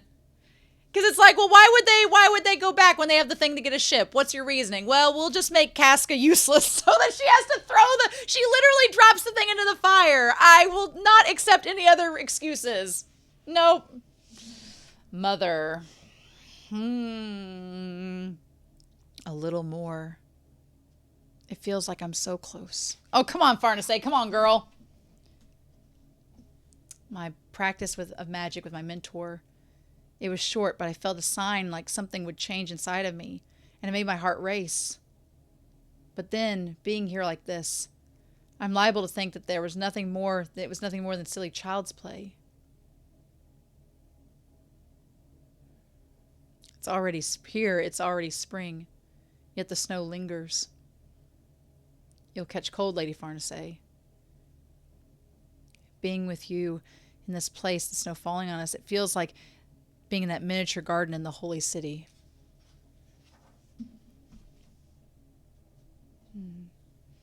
As if the feelings I felt on that strange journey were all a dream. I wanted to be useful by doing something that nobody but I could do. I wanted to be helpful to all of them. But I'm sure that was an excuse.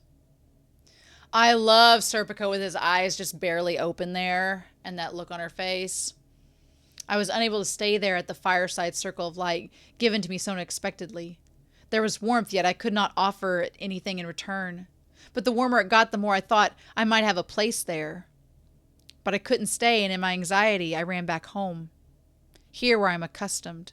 Cold and enclosed. I'm like, but that's so funny because Guts is like, no, you are useful and you have helped us. So you are worth being here. Oh, I'm a coward and a fool. Oh, it's Mother. Wow, interesting. Are these all the brothers too? She looks a lot like Farnese. Ooh. You're looking so well after so long, as are you, Mother. What brings you here? As I can't abide the cold, during the winter I was sailing about the southern islands, and I thought I would complete my trip by taking in a battlefield. Oh, just taking in a battlefield! What bourgeois! Just taking a battlefield, no big deal. And how nice that the armies are so heroic and full of stalwart soldiers. Speaking of which, didn't you steal away from the Holy Knights and go missing? What brings you here? Much has happened. Oh my, betrothed, you? And who is he? A royal gentleman who is an old school friend of Magnifico. Does your father know? Magnifico said at some point he would find the chance to tell him. Oh yeah, this is all just some like Kardashian drama when it comes to the Van Diemen men. Seems you'll get along well with him. Are you all right with this? He kindly used the word interesting to describe me. Do you have any men whom you're fond of? Aye, well, No, to me, he's... I'm glad that Farnese kind of confirms in that moment that she doesn't have a crush on Guts. She likes Guts. It's like a platonic like. She kind of admires him, but she's not romantically interested in him. And I'm sure Serpico's like on the other side of the wall like, thank God. You're out of sorts somehow. You don't seem like that daughter who had the head of the Vendimian family at a loss. But I never... Oh, didn't you know? Your father fears you. You see, he's weak. Father is him, yes. He's weak. So he wants everything situated where he can handle it. Ooh, I like this term, Mira. I like this. He moves people and things all throughout the world like they were toys, and once everything is arranged according to his schemes, he finally relaxes. In my eyes, he is a slave to the world. Well, I suppose if he wasn't so abnormal, he wouldn't be cut out to be the Vendimian head. Someone like him, to someone like him, you're an enigma. A little monster. I am to father? That cannot be. I never could say one word to father about my own feelings. I never could do more than nod at whatever he said, never. The use of words is not all there is to communicating feelings, Farnese. Damn, this mom comes in and she's just like, oh, by the way, your father's like an abuser and here's how abusers are. So I just wanted to let you know, I've just been going about my way, but I guess I'll stop in and give you some advice. What's interesting is that you kind of have, with the Vendimian, like leader, the dad, he kind of in some way reminds me a little bit of Griffith, if we're going to compare Farnese to Guts.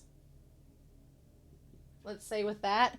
It kind of is one of those situations where he's kind of like Griffith, the way she describes, like Griffith wants everything. He moves people around like they're toys, and he just does it to get what he wants.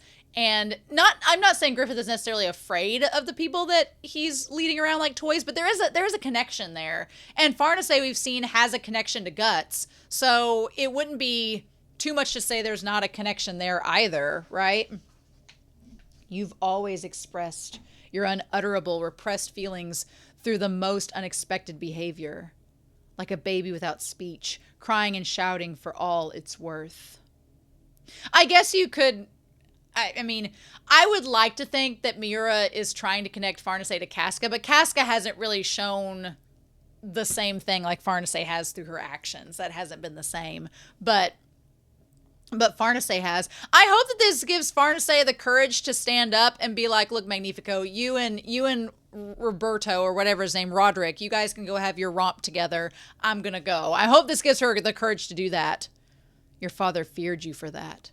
He hasn't the strength to accept things he doesn't comprehend. And Serpico's like, you were raised all alone like some beast of the field, never experiencing a parent's warmth or the world of man. And so your heart is naked, not clad in any shell. When it comes to your feelings, you are artistic, so much that you can't abide this world. Like that makes her suited for magic. But you know, if you were able to find a place for yourself somewhere, then you, more familiar with pain than most, could probably come to be kinder than anyone else. Where's this woman been this whole time? I don't exactly remember raising you, per se. But as a mother, I'm proud to have a daughter like you. Girl, she showed up like Lucille Bluth with her entourage of men and we're like, oh, hey, girl, here's my advice to you. You've been eating this whole time and now I'm off. Perhaps you had me as a bad example from which to learn. What a thing to say. Your coach has been prepared. Where to? Apparently a ball is being held in anticipation for tomorrow's departure for the front. It's sponsored by the municipal government, and personages from each country are invited. Magnifico and I said I must be sure to attend. Magnifico said so, did he?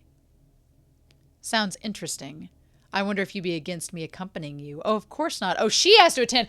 This woman is going to come in and just bust this whole thing wide open. She is Scarlet Envy. She is the drama that has shown up to make this all go crazy. Oh, man, nothing but walls. This is this old place, Farnese place. There's too much space. So what do we do? Just wait for it to get dark and we'll walk right in. There's nothing to be ashamed of, really. We'll just go and see her. Just go and see her. Oh my God! If that's a no-go, then we'll deal with it then. I mean, they've probably dealt with worse than aristocrats at this point, so why not? Why not? Why'd you bring Casca along? And you with that outfit of yours. Yay! She's back in her witch form. We can never leave Casca by herself at the end. And she'll be bait to lure Farnese back. Well, yeah, that's true. The need for magic may also arise, and in that case, it's easier to focus this way. Witches are as witches wear. Besides, I want things to return to the way they were, and quickly. I'll say. Oh, there we go. Farnese. Okay. Oh, shit. Here we go. Oh, my God. The ball. Oh, my God. This is like not exactly tying back to the ball with Griffith and them, but kind of. Like, kind of, except the last ball that we went to ended in murder and arson, so maybe things will luck out better this way. Oh, very Anastasia. Come on, Don Bluth. Love it. I love all, like, how much time this took for Mira to draw, and the ceilings and everything. Gorgeous. I love the little angels at play. Interesting. Giorgio do Vendimian, the joint manager of the Vendimian Banks, father's right-hand man, and effectively the next head of the family. Poliziano do Vendimian, the Grand Governor of the Holy See realm and recognized as a leading candidate for the next pontiff. This war will be no exception. Look at these two! Look at these two standing off together! I know! But there are many nations that would get nowhere were it not the Vendimian backing. Every last one of them is desperate to be in favor with the next tyrant. These two are boning behind the scenes. Mira, you are not fooling me. You can't fool me. You swine. Conspiring with Tudor of all places. Have you no shame? Who are they? The Lords of Midland. I thought Metrosexual Knight and his friend were obvious. Y'all. The public reason for this war is to recapture the Holy See territory from the Kushan invasion, but each nation's true motive is to carve Midland's domain into as many pieces as possible. Even if the Kushan are repelled, it's obvious each nation's army will by no means shy away from remaining there. And now, with no kingdom, how will they regain territories? To what end, what country, what power will they side with? That's where their thoughts lie. If they conduct themselves well, they might at least procure the position of regional governor. Oh, isn't he the guy that's with Laban? Oh, I would have you stop airing the shame of our kingdom in public. Quit airing our dirty laundry. Have some privacy and decency, sirs. Oh my God, yes. Owen, Sir Owen. Wow. Didn't we nobles each come to this place in search of assistance? Well, certainly. But from whom I mean to ask assistance from is not some random aristocrat or royalty. Oh. It's all of you. You Midland lords. Owen, as a nobleman, I understand that you place above all the relief of your territories and subjects. However, at a time like this, more than ever, as Midlanders, we must bind together our strength in order to reclaim our kingdom. That is, if the royal family lives. Midland is an ancient kingdom. Therefore, as nobles, to us the royal bloodline is sacred, a peerless focus of our royalty. To us the royal family is the kingdom itself. With no royal family, Midland is an unfulfilled dream. Well, I could see where y'all would want to support Griffith in that case, because he's with Charlotte right now. Such a sad thing. The subjects of a dead king. Sir Laban, where are you now? Ah! Did you manage to safely infiltrate Wyndham? What of Princess Charlotte's safety? Oh my God, these men! This is...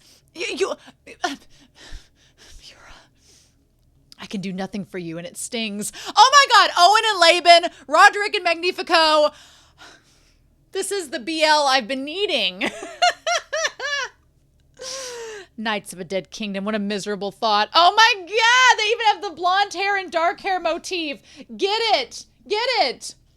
Speaking as one despaired by his own country, my hat's off to them. As one despaired by his own family, I say the same. Oh, the flirting! Not in front of my salad. But we're young, and we'll never spend our remaining years living in such idleness.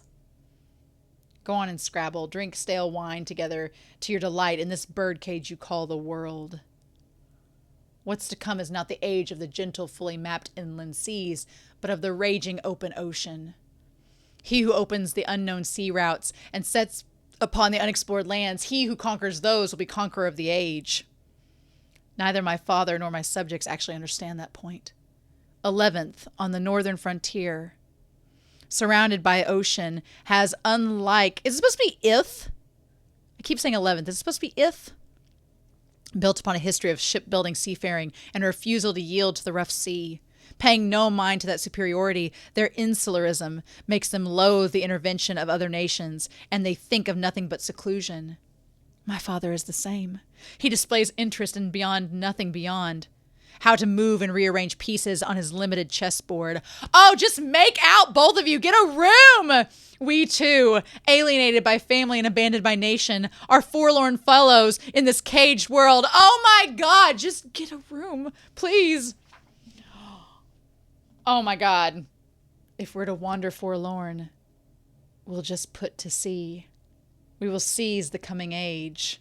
Oh my God, I want to ship them so badly. Farnese, get out of there. Let these two guys make out. Oh, our bond.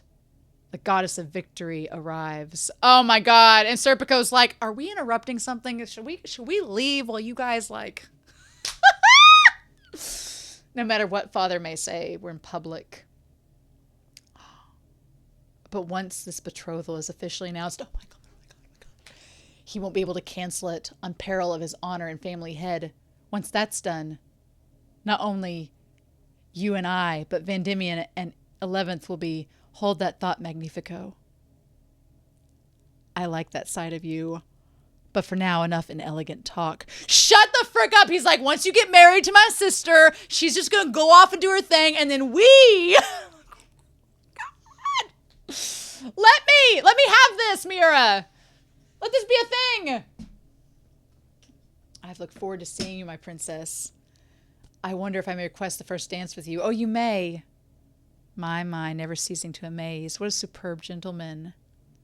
Won't you introduce me to Magnifico? Oh my God! This woman shows up with her posse, posse of penis behind her, and she is ready to go. Oh my God! This mother is like, she's amazing. Look at her.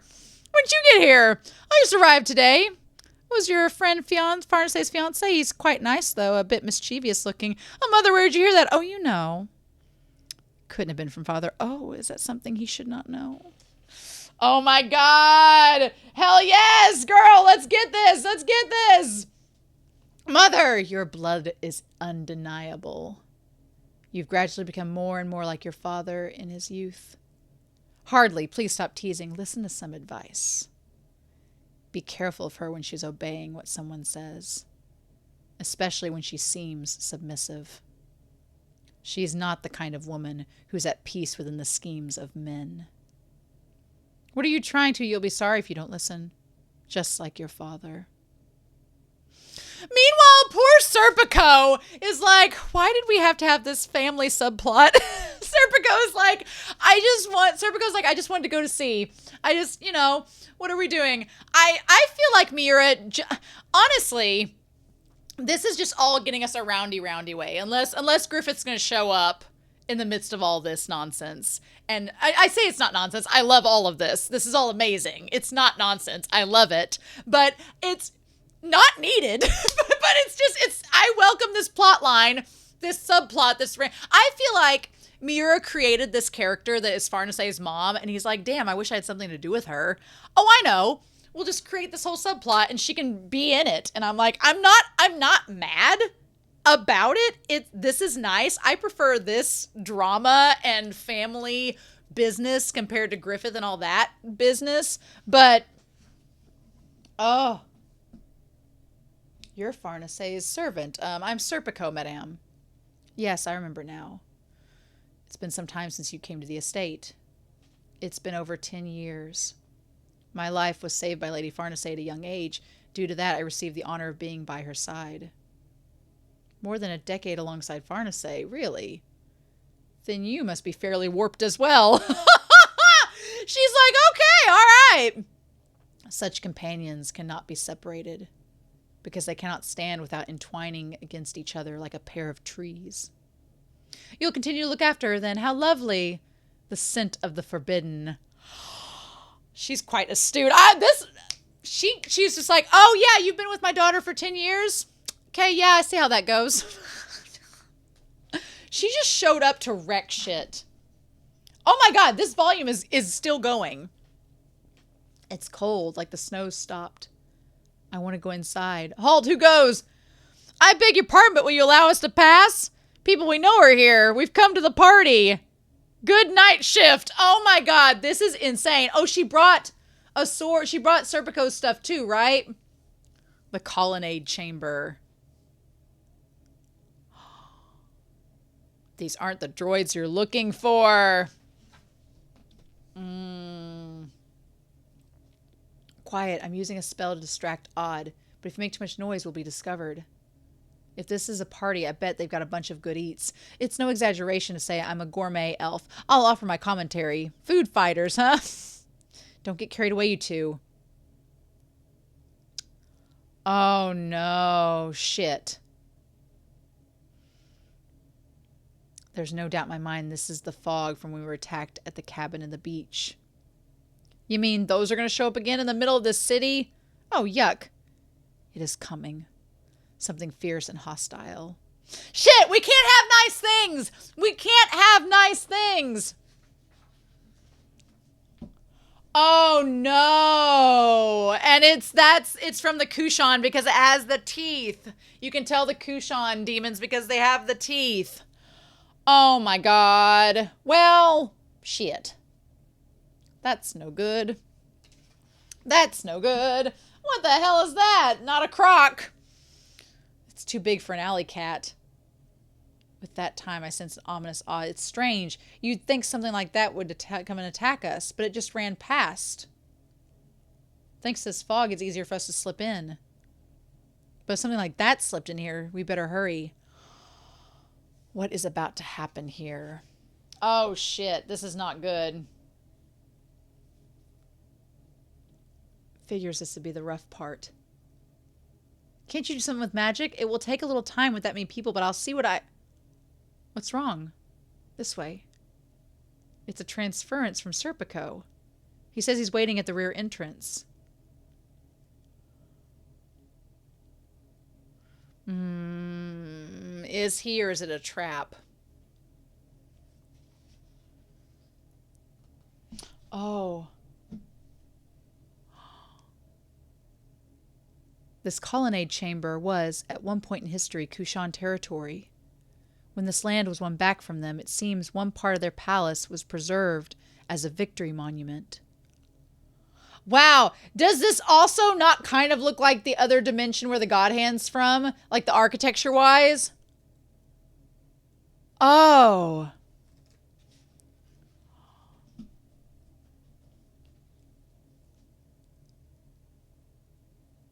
I apologize for calling you over here. Serpico, we have come to see Farnese. That is unfortunate, as I will not allow it to happen. Guts, this is presumptuous, but I will grant your wish right here and now. What? Why? What?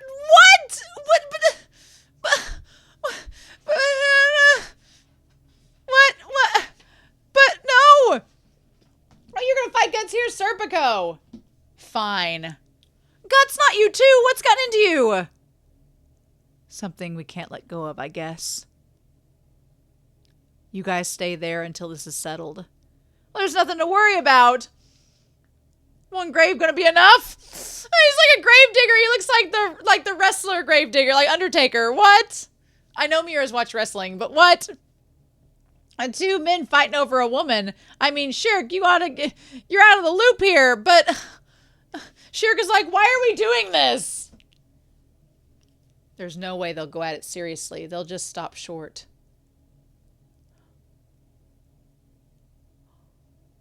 It must be cumbersome, that huge sword. This colonnade chamber is known as the Forest of Pillars. The space between them is narrower than normal, and their number is vast. He got Guts down there to trap him so he couldn't go all out. Oh, you sly fox, so you led us here. Pretty smart. Something tells me I would not win against you head on. I hope you understand. As always, you're one cunning bastard. Oh my god! You just tell him that the thing is gone. No! Oh my god! Why are we doing this? I know we're doing this, and it's great, but oh my god. Just a bunch of misunderstanding. No, damn it! No!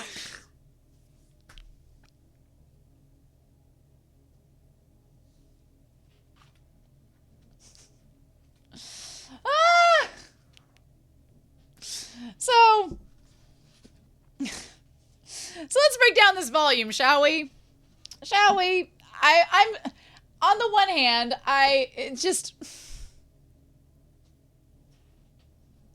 in the land of needless subplots.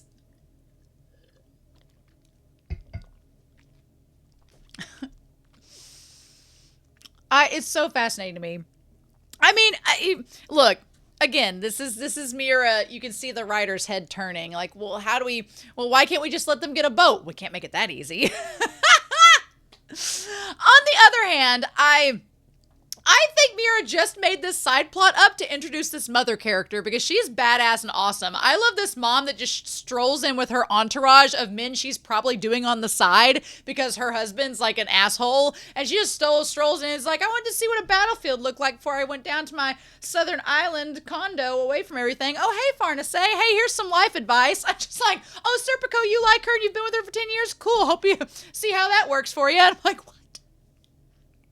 I mean, on the one hand, I do love the chance for Serpico and Guts to battle. I like watching them fight, and the fact that Serpico lured Guts into this moment, you know, it's sly, it's a fox-like, it's great. Is it necessary? God, no. But it's fine. I should not complain, because I would rather have this storyline any day than to have Guts deal with Griffith anymore. I'm not even joking. I feel like Guts is going to beat Serpico. He's going to beat Serpico, and then they're going to have a talk about why they need Farnese and how she's not useless, and Farnese should go with them. And the thing that does frustrate me, though, with the Serpico thing is Serpico knows that Farnese just wants to be useful. And the moment that they tell her that she is, I know how this song and dance is going to go. He's going to be like, oh, well, yeah. And then they're just going to go get her. But by that time, we've stalled for enough time for shit to go down with the Kushan. And the fact that this was Kushan territory is probably why that demon can get in so easily, because it's made by the Emperor. I do like how the Emperor's calling card is the teeth. Like, it's his calling card of how you know he's, like, there. I do like that. That part's neat and everything. But can we talk about Roderick and Magnifico? Like, I can't be the only one that sees the fact that these two men are gonna go balls deep on a ship. I can't be the only one that sees that. There's no way. Like, Farnese is the ultimate beard in Berserk. She just is. I'm like, there's no way. Magnifico just wants to use his sister so they can unite forces and they can go get it on a ship across the raging seas. Same with, like, Owen and Laban. I'm rooting for them too. I'm like, Owen is like my liege, Laban, my comrade, my man in arms. I hope he's okay. I'm like, me too. I love Laban. He's great. But I'm like, Owen, I share your sentiments. I'm like, yes, please. I'm like, come on. I cannot be the only one that sees Laban and Owen, and I cannot be the only one that sees Roderick and Magnifico. Cannot. Just, there is no way. I've read enough BL to see this song and dance, and Miura's friends with some ladies that's wrote some BL-ish stuff before, so he knows too. I'm sure that he does. I'm just like, what? Come on now. But yeah, I do like the mother character a lot, and I like what she tells Farnese about the dad. That's probably, I think, my favorite part of the volume is her conversation with Farnese about how her father is weak. I love that. I love the idea. And it kind of goes along the lines of from the start of this volume to the end, where the idea like the pirates, the men in the tavern that are hitting on the women, like all this, it's like weak men try to make people feel submissive because they are weak themselves, and they abuse others to make themselves feel more powerful, when in reality they are not powerful. And it's just, if you believe them, then that gives them that power that they don't have.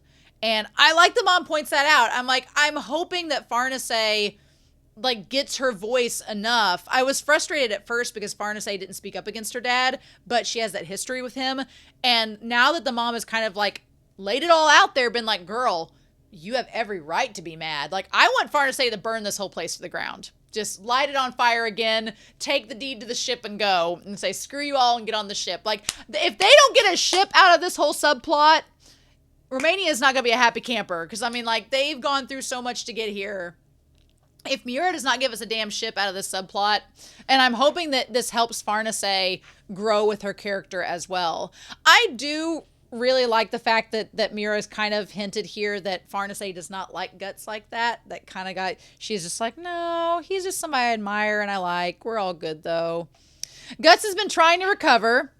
Mira drew Guts amazing this volume, by the way. Guts looked incredible. Every shot of Guts was like, my heart was swooning. I was like, yes, please. I'm also glad that Shirk is back in her witch's robes. Her in little pilgrim form, I was not having it. I was like, no, thank you. And I have nothing to say about Casca throwing the deed in the fire or causing naked Shirk to be thrown onto Guts. There's little moments like that that are kind of weird that Mira does in like a weird bout of humor. It is what it is. It's just kind of awkward, and it's like, okay, but it's fine. The worst, it could be worse, right? The shot of Guts on the stairs looking at Serpico being like, I thought we were gonna like fight, and he's like, well, that motivation's no longer there, and he's like, well, we're coming after to get you all, and so the motivation's back. But yeah, I just for Serpico and Farnese to like give back the gifts that Shirk and the mistress gave them. I'm like, I know Serpico's not happy about this. Farnese's not happy about this. It's like, well, if neither of you are happy, don't stay there where you're not happy. Leave. And it's kind of, interestingly enough, it's sort of Sonia's argument to Shirk. She's like, well, if you think this world is bad, just come over here to my world and it's better. But is it though? But is it? We'll talk about that in a second. But I feel like Serpico and Farnese trying to stay to make this work for the group. It's like, no, the group needs you. We've developed this group. You can't just leave. You gotta stay. I love Shirk trying to feed Guts with the soup. And she's just like, like, I love that line. That's so cute. She looks adorable there. That's really, really sweet. But yeah. Magnifico taking things into his own hands. Trying to get his own agenda and using his sister to get it. Ugh. I just hope that the dad, who is a clear abuser, gets put into his place. That would be amazing. That would be awesome. Would really, really love that. So yes, and I hope that Farnese, here's my thing. Next volume, we're finishing up the Deluxe Volume 10. I would love if Farnese used some magic, even if it's something little. I would love if she'd use some magic. That'd be great.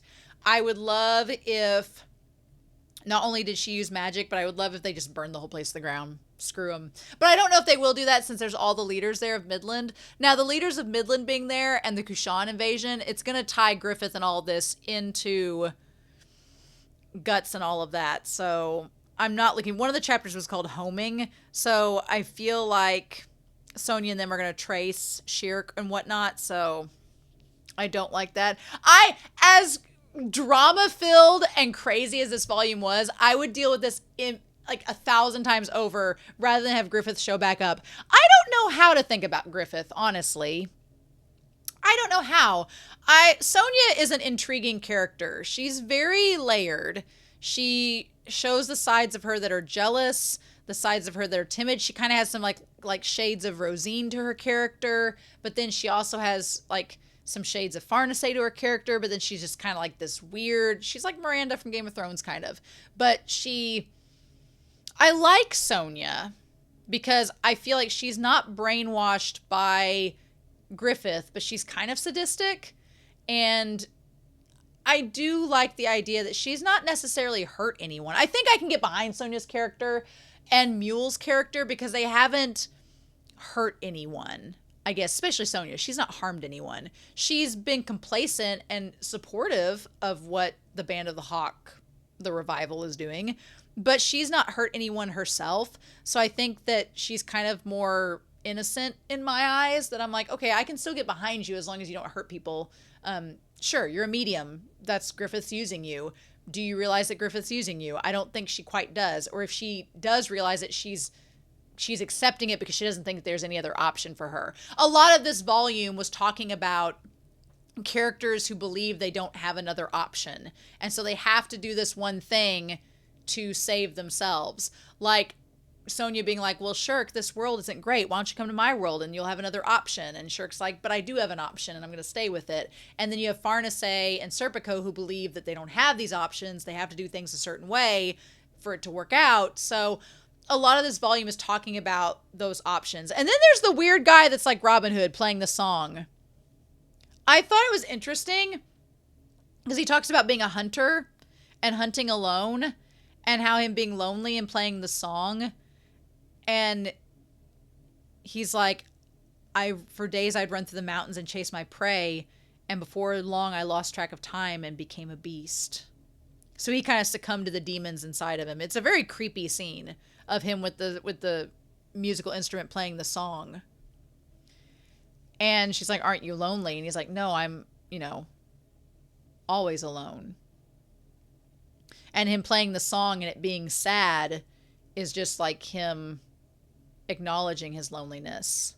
But again, it's kind of like if Guts uses the Berserker armor and didn't have anyone else with him, he would become alone and be a beast just like this man. So it's interesting.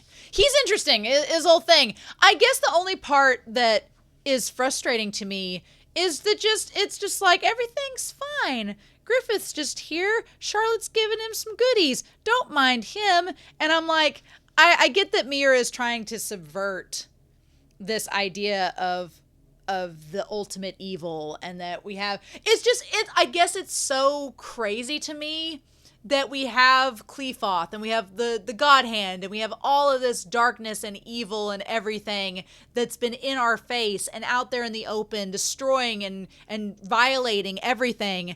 And then Griffith, who is one of these center pillars of that violation, is just here having cake that Charlotte made him. Just having a great time. I don't know. I don't necessarily care for it because it almost makes it seem like we can just, like, I'm like, is Mira wanting us to just be like, oh, that Griffith? Like, I know everybody said no, that's not the case, and I don't feel the case, but it's very weird.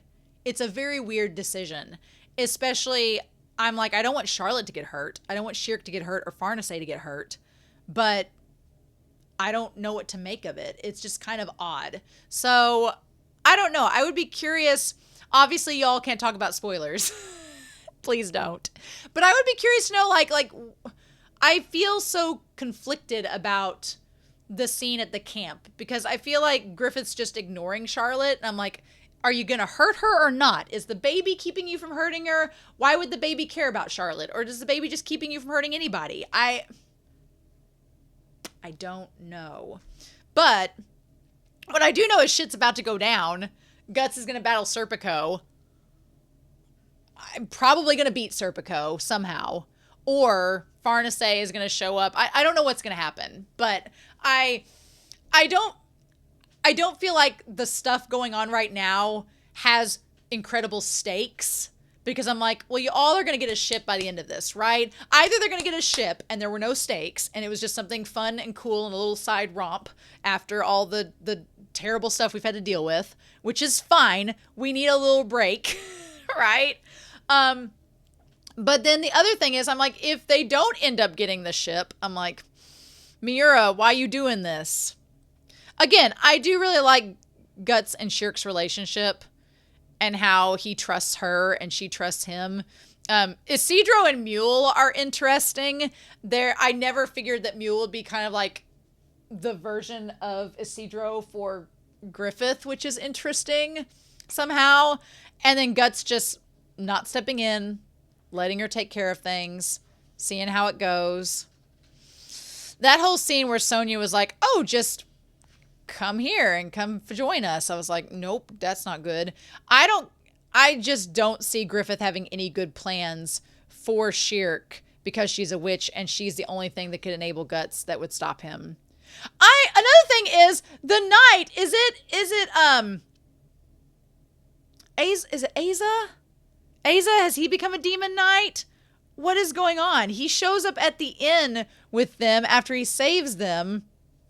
But then he just gets in the middle of the brawl, right? He like shows up and gets in the brawl and ends up eating the food and everything. And the dog's growling at him. So he seems like a demon knight, but we don't know what ends up happening with him. So,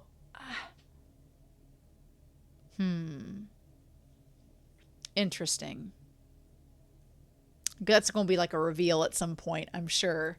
But, oh, don't tell me. I want to be surprised when we find out who he is, but it's like bothering me that I don't know right now, but I know I'm going to be surprised when we do find out, and that's going to be fun. So, yeah, but Shirk, as long as you stay safe, I will be happy.